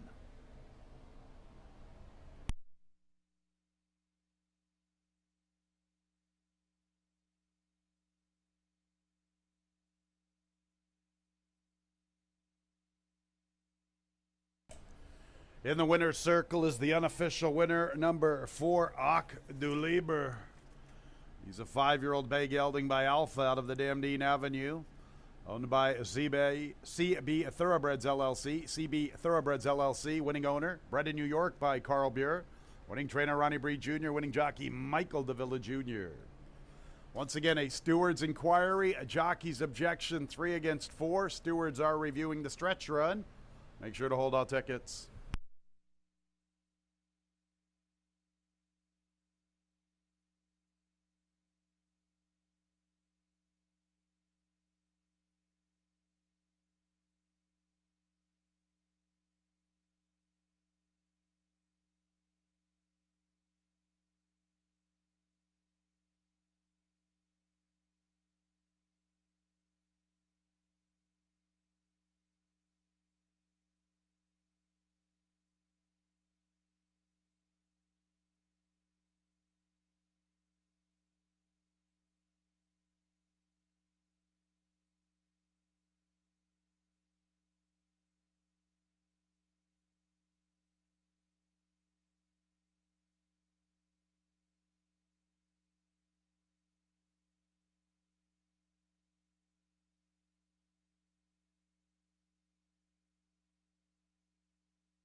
Ladies and gentlemen, after reviewing the video coverage, the stewards have ruled there will be no change to the order of finish.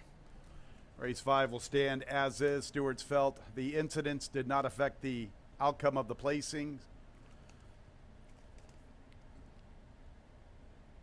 It was just a good old horse race, fans. Ocdu Lieber in High Tone putting on a show for us in the 5th. Order of finish will stand as is.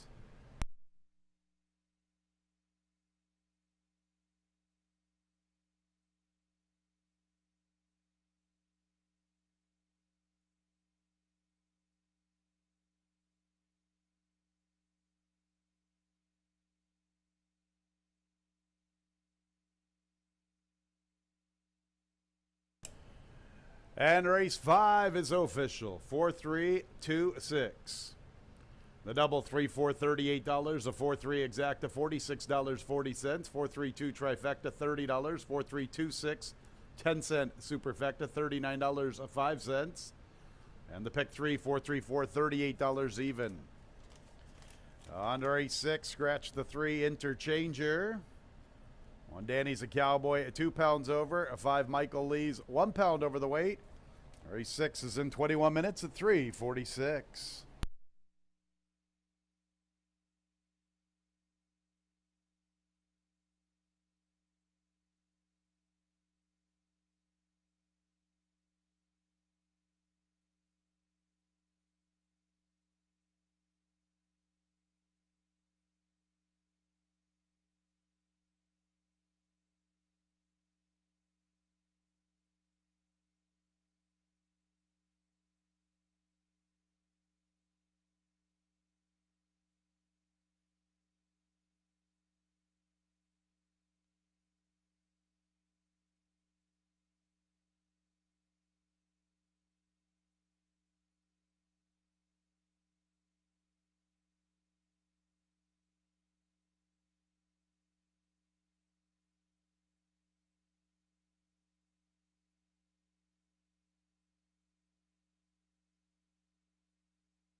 All right, 9 minutes to post for race number 6. Good finish in that race. There was a lot of bumping between High Tone and Coast Conspirator. It looks like they were bumping each other. The 3 was coming out as much as the 2 was coming in. It did affect, between the 3, High Tone, and the 4, Octu Liber. Octu Liber probably coming in as High Tone was coming out. But Octu Liber was able to outduel High Tone to get the victory. Michael Davila with a well-timed ride to get the win for Ronnie Breed Jr. has been winning some races lately. Octu Liber starts off the pick 4. Let's see if Ronnie Breed can sweep the midday double here. He's got Saratoga Red, who's going to be one of the favorites in this 5,000 maiden claimer. Going to mile 70, we scratch the 3, Interchanger, but maybe by default Saratoga Red can win this one if you can forgive the last effort. He was off a little bit of a break from his prior start where he lost by double digits in a sprint. You just got to hope the form isn't going so far backwards that he's lost what he had going earlier in the year, because earlier this spring he was hitting the board against the 11 and 9s, and those races would be good enough to beat these. He finished 3rd in an 11 and 9 maiden claimer. When you look at the competition in here, he doesn't have to beat much here, but he does look like he could be the possible speed of the race. He's got a good Tomlinson for the off track, and he's one of the more logical horses in 5,000 maiden claimer. The other horse I consider was the 4, She Speaks Well. Does get some class relief. This horse actually ran 4th against the 11 and 9s in a race won by Old Point. That was a good looking winner. And this one, of course, he was 76-1, wasn't that competitive, but he did lose by less than double digits to that horse. And he's been up against it against maiden special weights the last couple starts. So he'll drop back down to 5,000. Granted, he didn't do so well against the bottom claimers earlier in the year, but that was in sprints. So this will be the first time this year against 5,000 bottom maiden claimers in a route, and maybe that can make all the difference for a horse like She Speaks Well. It was taking some early money right now at 2-1. Foot Traffic could be the pressing speed with Saratoga Red.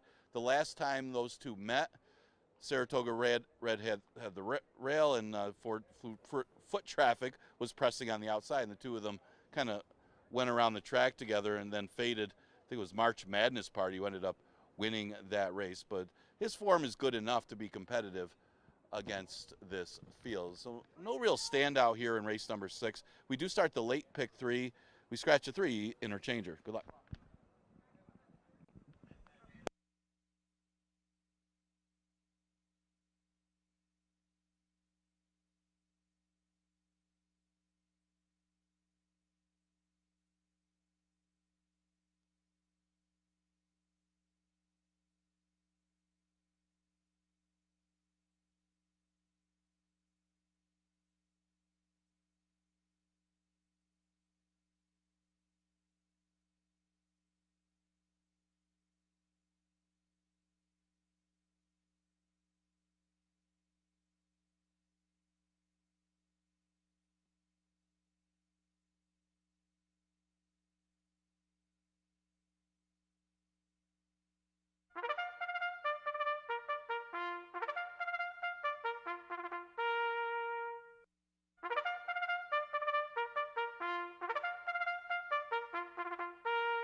On the track, race 6, scratch number 3, Interchanger. Let's meet the group, beginning with the 2, Saratoga Red, Michael Davila Jr., Ronnie Breed Jr. looking for doubles.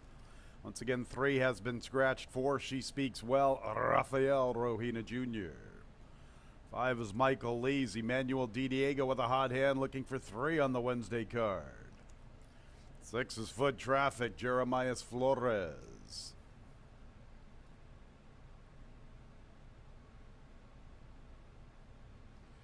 There's the 7, Westworld, Carlos Barbosa.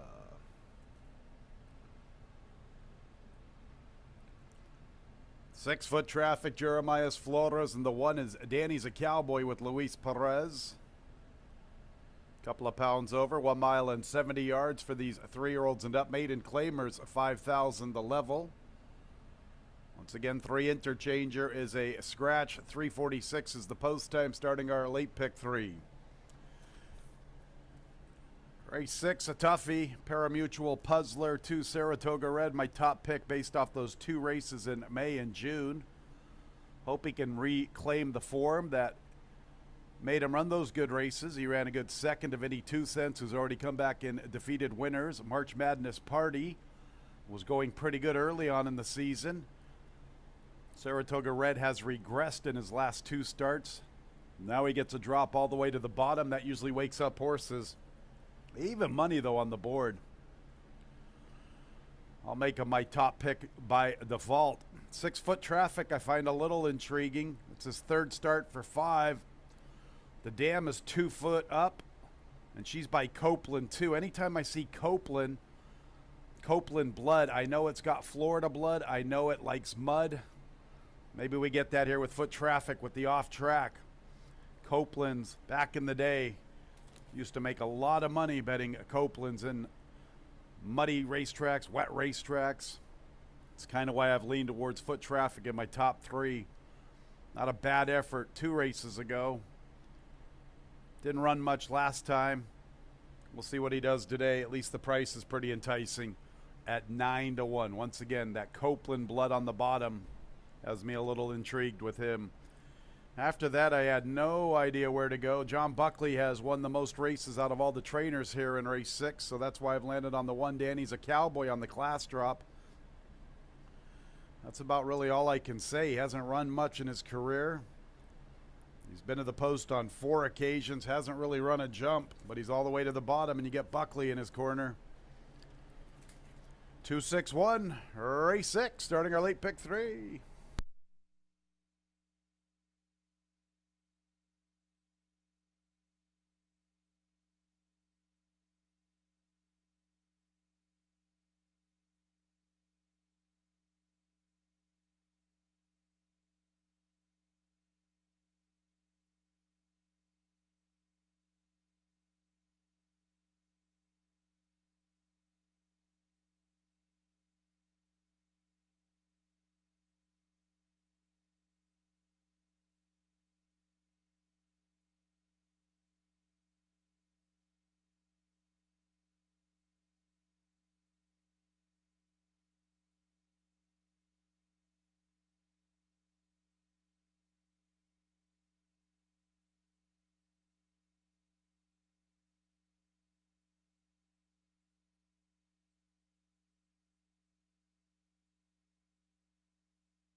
1 minute, post time in a minute.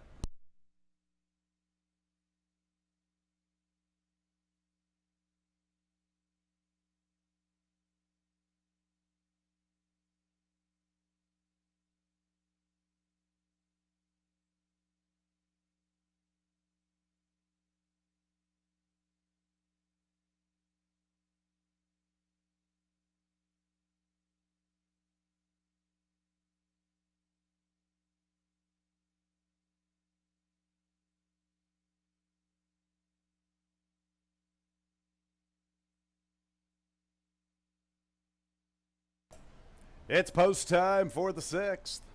Saratoga Red is the favorite. Field of 6 arriving at the starting gate.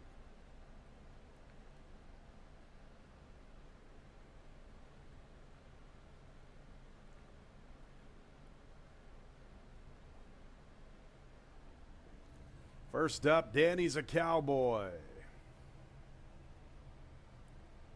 There's the favorite, Saratoga Red.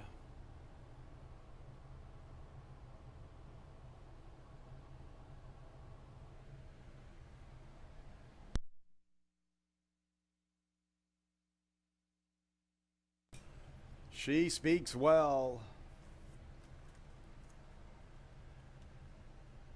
Michael Lees will be next. Emmanuel DiDiego is out of the saddle.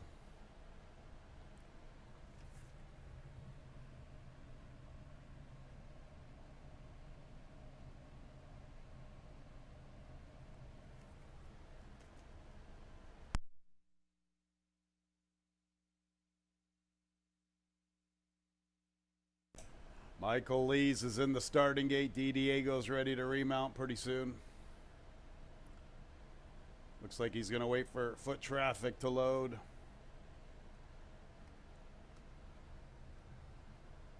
Saratoga Red still the favorite.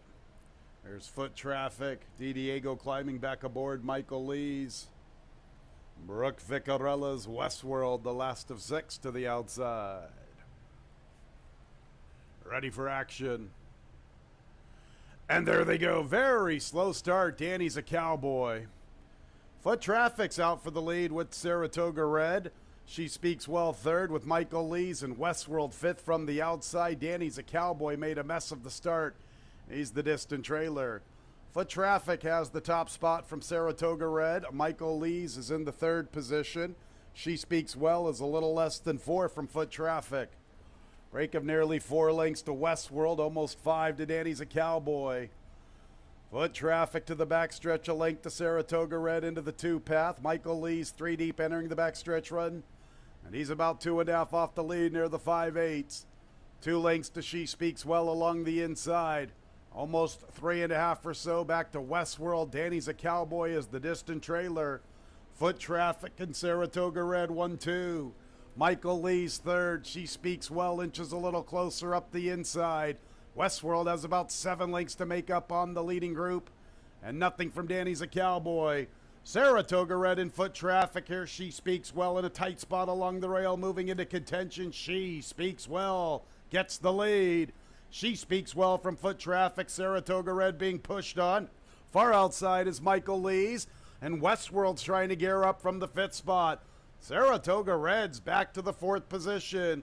She Speaks Well, foot traffic, Michael Lees, Westworld to the far outside, and Saratoga Red. She Speaks Well approaching the 8th pole with the lead. Michael Lees tries to fire into 2nd from foot traffic. Then go to Westworld, and Danny's a Cowboy's trying to rally into a minor placing. She Speaks Well all over this group. A big-time winner here in race 6. From Michael Lees, Danny's a Cowboy in foot traffic.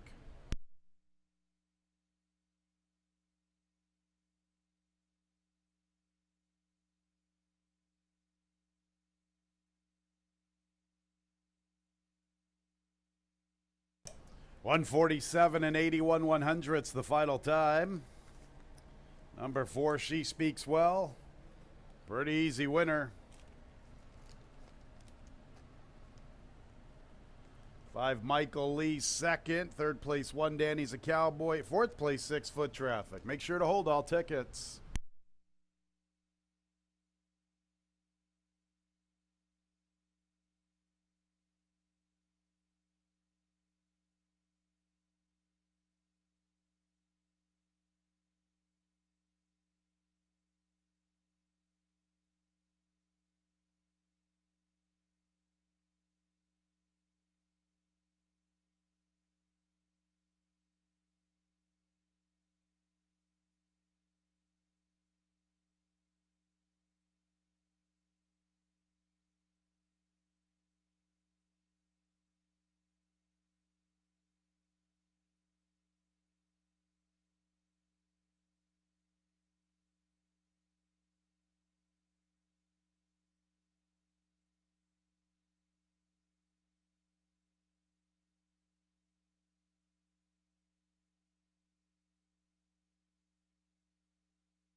She Speaks Well is entering the winner's circle.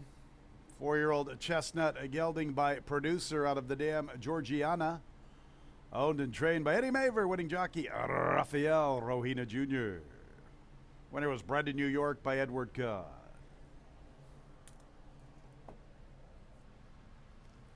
Race 6 is official, 4-5-1-6.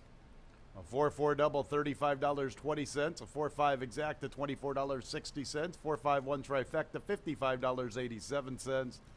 10-cent super, 4-5-0-1-6, $34.70. Seventh race, scratch the 4 Beachside, 4 Beachside. Scratched from the 7th. It begins our late double. Post time in about 21 minutes.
11 minutes to post for race number 7. Money showed for She Speaks Well. Definitely have the credentials to win with that big drop in class to 5,000. Rafael Rohina Jr., he's winning a race a day. He's really picking it up. He wins that one for Eduardo Maver. That's second win of the year for Maver. Congratulations to them. Good looking performance as far as relative to the field that they beat. 11-9 claimer is the 7th. Not won a race since a date, or have never won 4 races. Goes a mile 70. We scratched the 4, Beachside. Yeah, Albie is the inside horse. The horse did run well on the dirt here at Finger Lakes. Did run primarily on the turf surface before arriving here. And actually, 2 of the 3 wins have been on regular turf, the other on the wet turf. So all 3 wins for Albie have been on the turf. So has yet to win on the dirt. But then again, has only run on dirt surfaces 4 times. At least his best dirt race was on an off-dirt surface. So Albie, with a good second-place finish on that off-dirt surface against States Freedom last time, was a strong effort, and he had to come from far out of it that race. Now gets different apprentice rider, Sophia Vivas, who was with us today, and obviously she's really good. You just got to look at her record. She's been riding in Canada. And Albie for the M. Anthony Ferraro barn, that barn's been good all year. It's dropped slightly, and that's the other big thing. The drop to the 11-9 makes this horse very formidable. Don't Poke the Cat. Question is willingness to want to win for Don't Poke the Cat.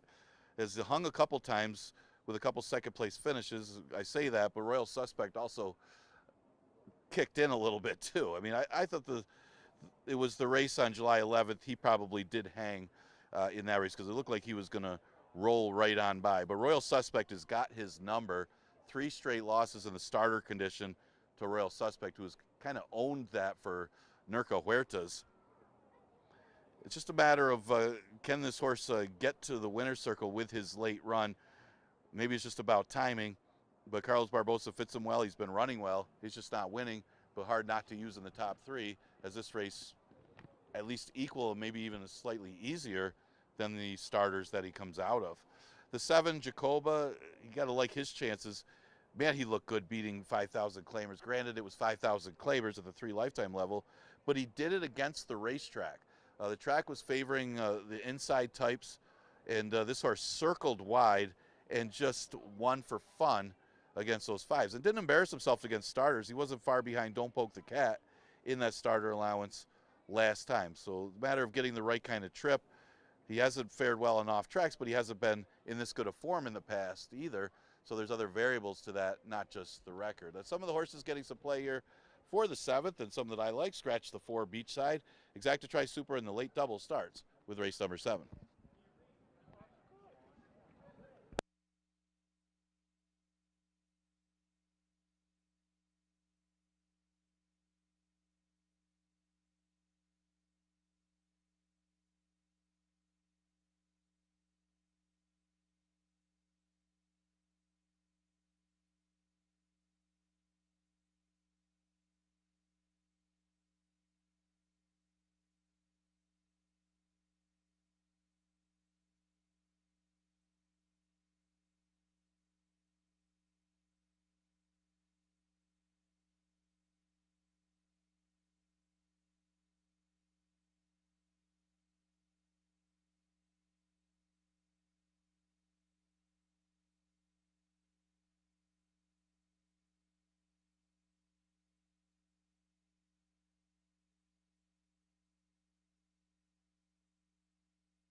On the track for the 7th race, here they are, number 1, Albie, Sophia Vivas, the current favorite.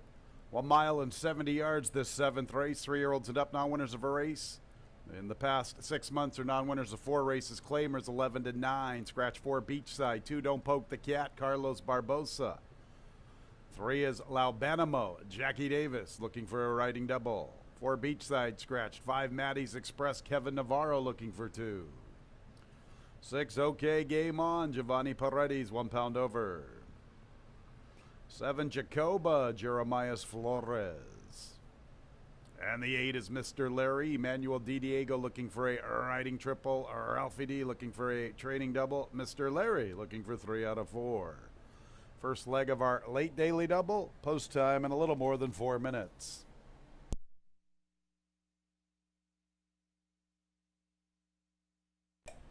All right, going to try to wake up a price here with the 5, Maddie's Express. Just kind of looking at this race from a pace standpoint, it looks like Mr. Larry's probably going to make the pace from the far outside. I thought Maddie's Express could get a beautiful tracking trip in behind the leader. He looked good winning when he utilized those tactics back on Halloween last year when he sat a trip and he got first over and he ran away. That was a similar $11,000 conditioned affair. He got to the winner's circle when dropped to the bottom on the 1st of August. He's in good form. Why not? We're going to get a price. I guess the knock is the 0 for 4 record on wet racetracks. At least it's a drying out good racetrack. It does remain sealed.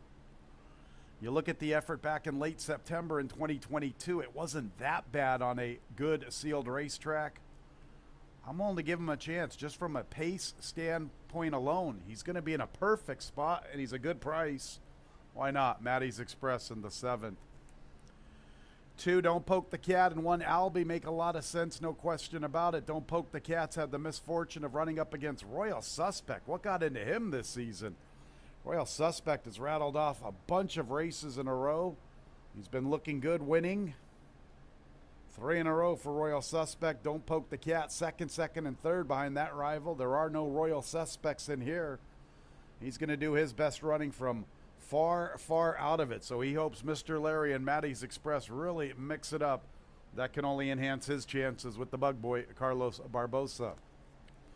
The bug girl, Sophia Vivas, Sophia Vivas, aboard Albie.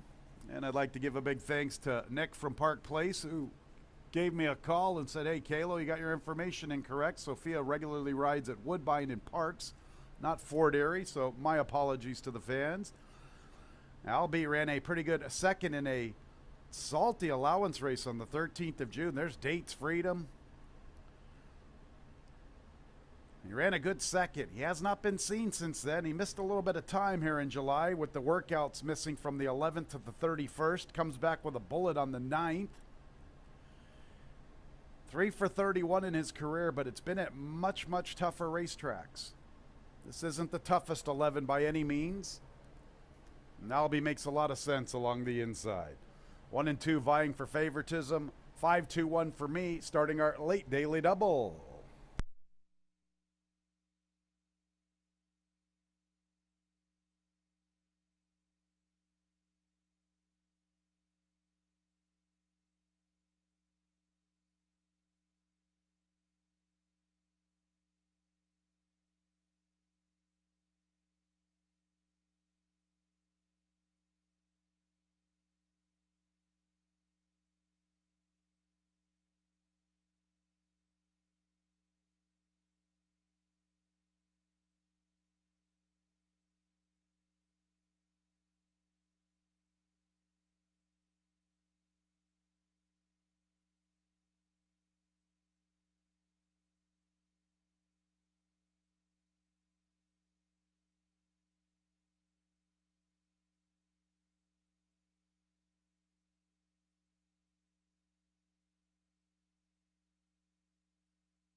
nearing the gate.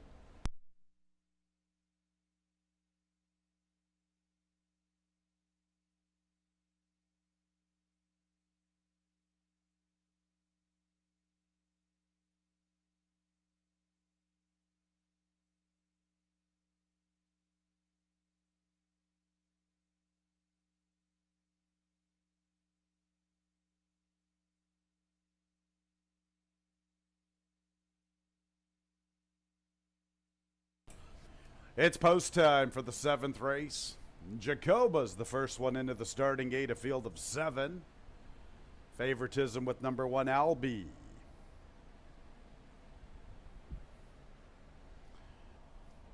Albie with the bug girl, Sophia Vivas. Second choice is Don't Poke the Cat. He's had the misfortune of running up against Royal Suspect in his last 3 races. Royal Suspect having a big 2023 in the starter allowance ranks here at Finger Lakes. Here's Laubanimo, Maddie's Express.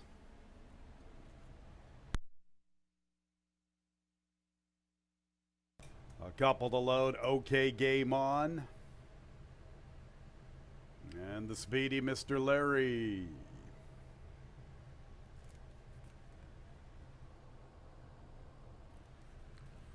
Mr. Larry to the outside. Ready for the race. And there they go.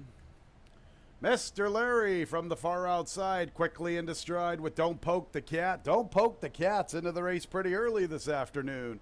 Albie from the rail, Maddie's Express 3 wide. They have been joined by Jacoba 4 deep at the 7/8. In behind them races Laubanimo and OK Game On. So it is Mr. Larry making the pace as expected. Nearly 3 lengths. In the second spot, Maddie's Express outside of Don't Poke the Cat. Jacoba 3 deep entering the backstretch. Better than 4.5 back to Albie and Laubanimo. Another 5.5 or 6 to OK Game On. 24-1 for Mr. Larry. 2 lengths from Maddie's Express in the second spot, inching a little closer. Jacoba from the far outside is third, and Don't Poke the Cat's fourth against the rail. A little more than 3.5 for Mr. Larry. About 3.5 lengths to Laubanimo. Albie is second last. OK Game On's at the back. Mr. Larry still with the top spot heading into the far turn run. Maddie's Express second, and Don't Poke the Cat got involved early, and here he comes. Don't Poke the Cat making a nice move along the rail. In the fourth spot is Jacoba, then Laubanimo. Albie has a lot of work to do at the back. OK Game On. Don't Poke the Cat has come away with the lead, and he looks good turning for home. Mr. Larry's back to second. Laubanimo's trying to launch a charge into contention along the inside, but Don't Poke the Cat gives them the slip. Opens up. 9-year-old Don't Poke the Cat cruising with the top spot. Mr. Larry still fighting for second with Jacoba, then Laubanimo. 13th career victory. Don't Poke the Cat. Boy, you knew when he was involved early, he meant business this afternoon. Jacoba second, then Mr. Larry. Laubanimo checked in fourth for the Super.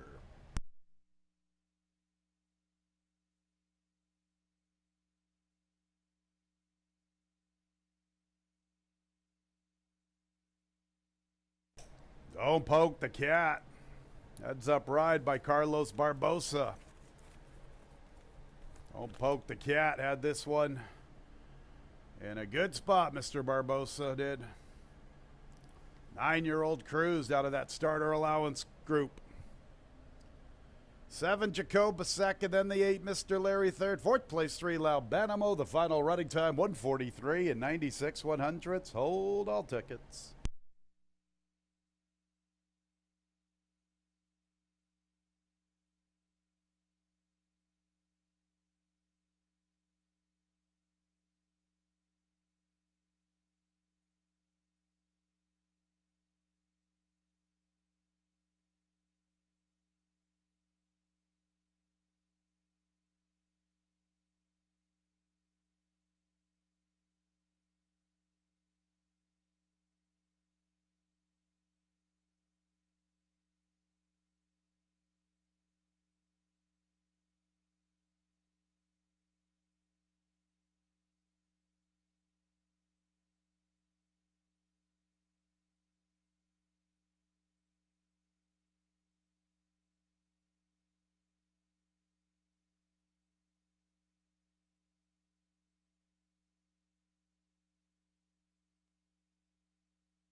Don't Poke the Cat, his 13th career victory. 9-year-old Chestnut gelding by Bluegrass Cat out of the dam. Do Not Disturb. Lima Horse Racing LLC, the winning owners, winning trainer Ilmar Loaiza, winning jockey, the Bug Boy Carlos Barbosa. A Kentucky bred by DJ Stables.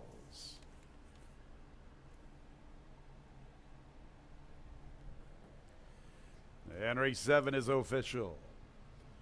2783 top 4 finishers. The double 4-2 $15.20. 27 exacta $25. 278 trifecta $76.37. 10 cent super 2783 $57.60. Race 8, a couple of scratches. The nightcap 2 and 9 both scratch. Sly Sloan and Barbara Spirit. 1A, a giant bottle. Blinkers on the nightcap. In about 20 minutes at 4:46.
Getting ready to conclude this race week with race number 8.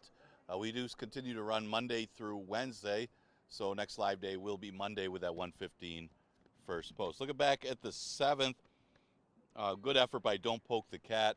I think the positive for him was he didn't have to face Royal Suspect. A little bit easier at the 11 to 9 level, and was able to, the big thing obviously getting that rail trip, which has been the right kind of trip for most of today. But horse was knocking at the door, finally getting the right kind of trip to get the victory and the right level. Carlos Barbosa for Ilmar Loaiza. Last race scratch, couple of the favorites, scratched the 2, Sly Sloan, and the 9, Barbara Spirit.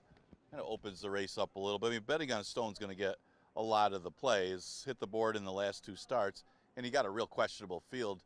Horses coming from New York after facing tougher, but with pretty poor form. Well, this one was a beaten favorite last time. Added the blinkers, but probably rated a little too much in a paceless field. Probably should have been the one that was the speed, but Sweet Tooth Suit took the initiative under Rafael Rohina. Good, smart ride by him. And this horse was unable to get to that one. They went 23 and 47, and he's rating off of that. But even an easier field on paper than that one is today.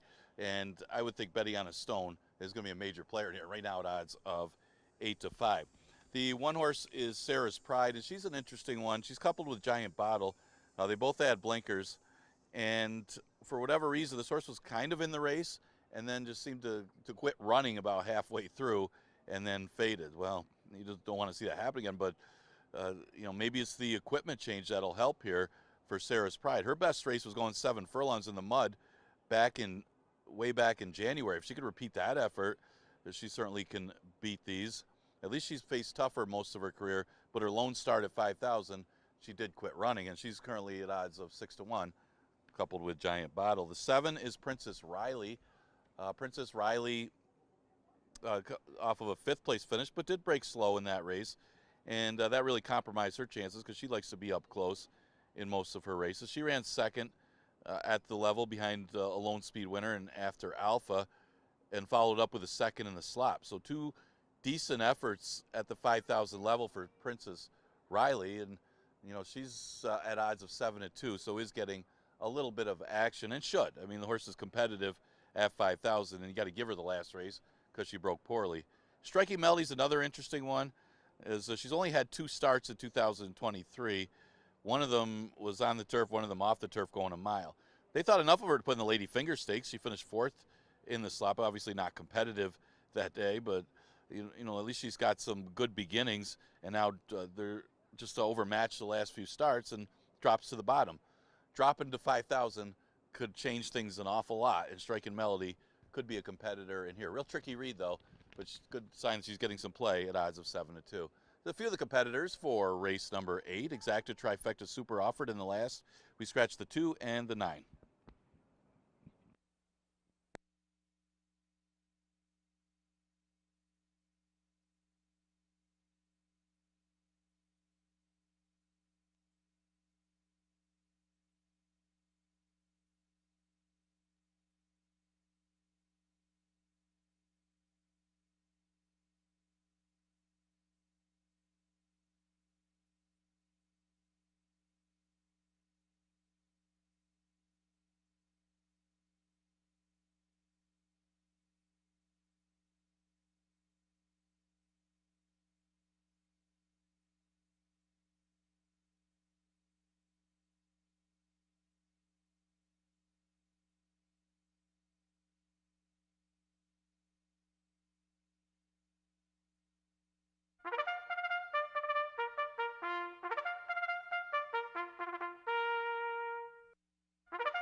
One more race to go in the work week, the Wednesday nightcap. 6 furlongs, fillies and mares, 3-year-olds and up, maiden claimers, 5,000. The level scratches 2 and 9, Sly Sloan and Barbara Spirit.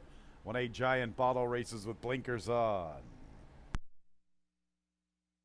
The nightcap at 4:46.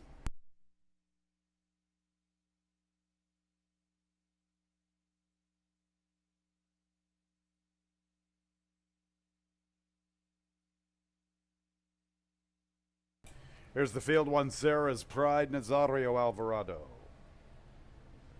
Stablemate 1A, Giant Bottle, and Giovanni Paredes. Scratch the 2. 3 is Ice's Ironic Dancer. Heeman Harkey. 4 is Midnight Empress, Christian Navarro. 5 is Betting on a Stone with a Joel Cruz. 6, My Little One, Carlos Barbosa, looking for the late double. 7, Princess Riley, Michael Davila Jr., looking for his second winner on the card, as is Jackie Davis, the jockey aboard the 8, Striking Melody. Those are the fillies for the nightcap. A little more than 3 minutes until post time.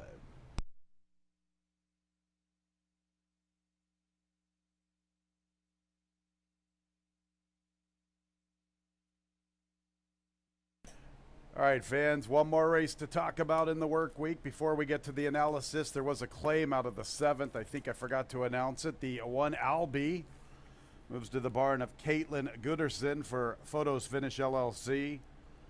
The 1 Albie claimed from the 7th to Caitlin Gooderson's barn for Photos Finish LLC.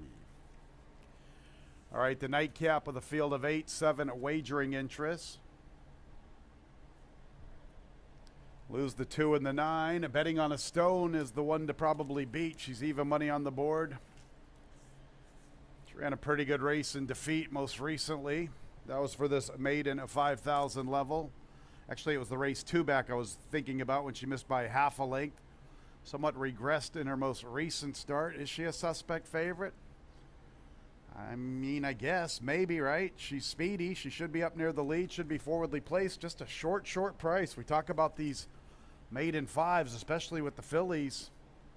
Sometimes you want to ask for yourself for a little bit of value. Not going to get it here with Betting on a Stone. If she repeats the effort on the 19th of July, they're probably running for second. She could be long gone up front. 8, Striking Melody, a Naira Invader who hasn't done much running, but we see these type come to Finger Lakes, drop all the way to the bottom, and all of a sudden they step their game up. Why not with her on the outside with Jackie Davis at 7-2. 7, Princess Riley. Which Princess Riley do we get today?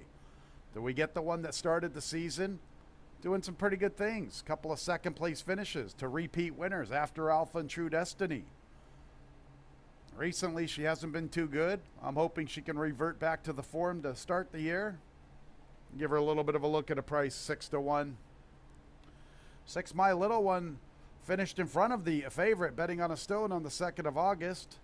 Betting on a Stone was even money, and My Little One was 33-1. Is My Little One going to show us that race was no fluke and come back with another good one? Carlos Barbosa looking for the late double. My Little One for the long shot king, Eddie Babcock. 5, 8, 7, 6 in our Wednesday nightcap. 5 and 8 are the only 2 that are covered in the pick 6. So if we can get away from them, we'll have a small one-day carryover into the Monday program, $1,672.95. 5 and 8 covered in our pick 6. Simulcast wagering Thursday, Friday, Saturday, and Sunday. And back at it again on Monday with that 1:15 first post. Couple more minutes until the nightcap on the Wednesday program.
Post time in about a minute.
It's post time for the Wednesday night cap.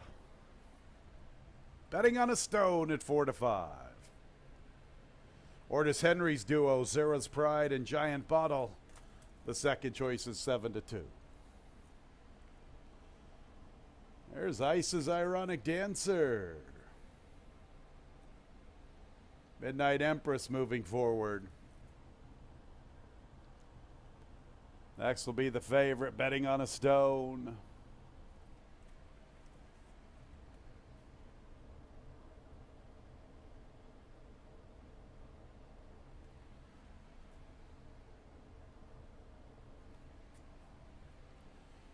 My Little One.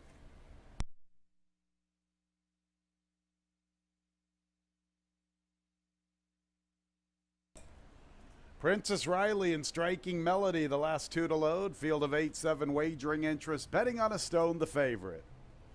Ready for the nightcap. And there they go. Slow start, Midnight Empress. Quick start, My Little One. Betting on a Stone, matching her. Princess Riley's into the race from the outside, vying for the top spot. Striking Melody makes a move into the fourth position. Then Ice's Ironic Dancer, Giant Bottle, Sarah's Pride, Midnight Empress, a slow starter. The last of all, with the top spot, we have Princess Riley outside of My Little One, Betting on a Stone from off the pace in third, flanked by Striking Melody. Striking Melody trying to close into the leaders, heading into the third. Giant Bottle, 7 lengths from the front. After her, Ice's Ironic Dancer, Midnight Empress, and Sarah's Pride. And Princess Riley has the leaders, Betting on a Stone. To the outside is Striking Melody, and My Little One still fighting with them along the inside. And Princess Riley at a good price, turning into the lane with the lead, and Betting on a Stone tries to cut into the lead from the inside, My Little One. And after that, Striking Melody, Princess Riley waiting on Betting on a Stone. Princess Riley Betting on a Stone, getting to her to the outside. Betting on a Stone's up to the front. Princess Riley waited on her throughout the stretch. Betting on a Stone in the nightcap. From Princess Riley, My Little One, and Giant Bottle checked in fourth for the Super.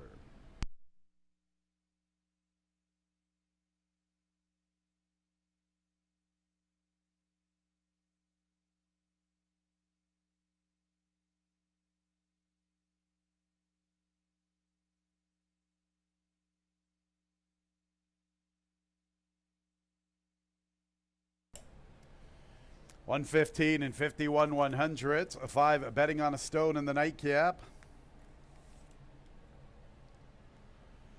7 Princess Riley second. Third place 6 My Little One. Fourth place to the 1A Giant Bottle. Hold all tickets.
Betting on a Stones in the winner's circle, a 3-year-old Chestnut filly by Bustin Stones.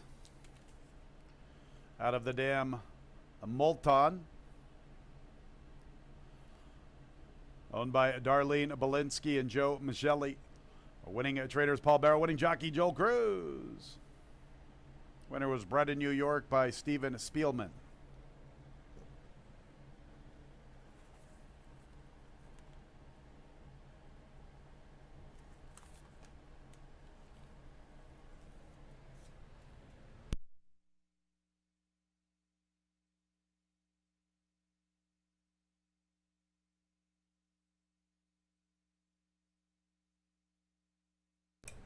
And the nightcap is official. 5761A, the top 4 finishers. The 2-5 late double, $12. The 5-7 exacta, $21.60. 5-7-6 trifecta, $14.62. 10-cent super, 5-7-6-1, $10.17. The late pick 3, $6.75. Late pick 4 combinations, $36.50. Our Wednesday pick 5 is worth $178.50. And the pick 6, all 6, $1,672.50. 5 out of 6, $12.30.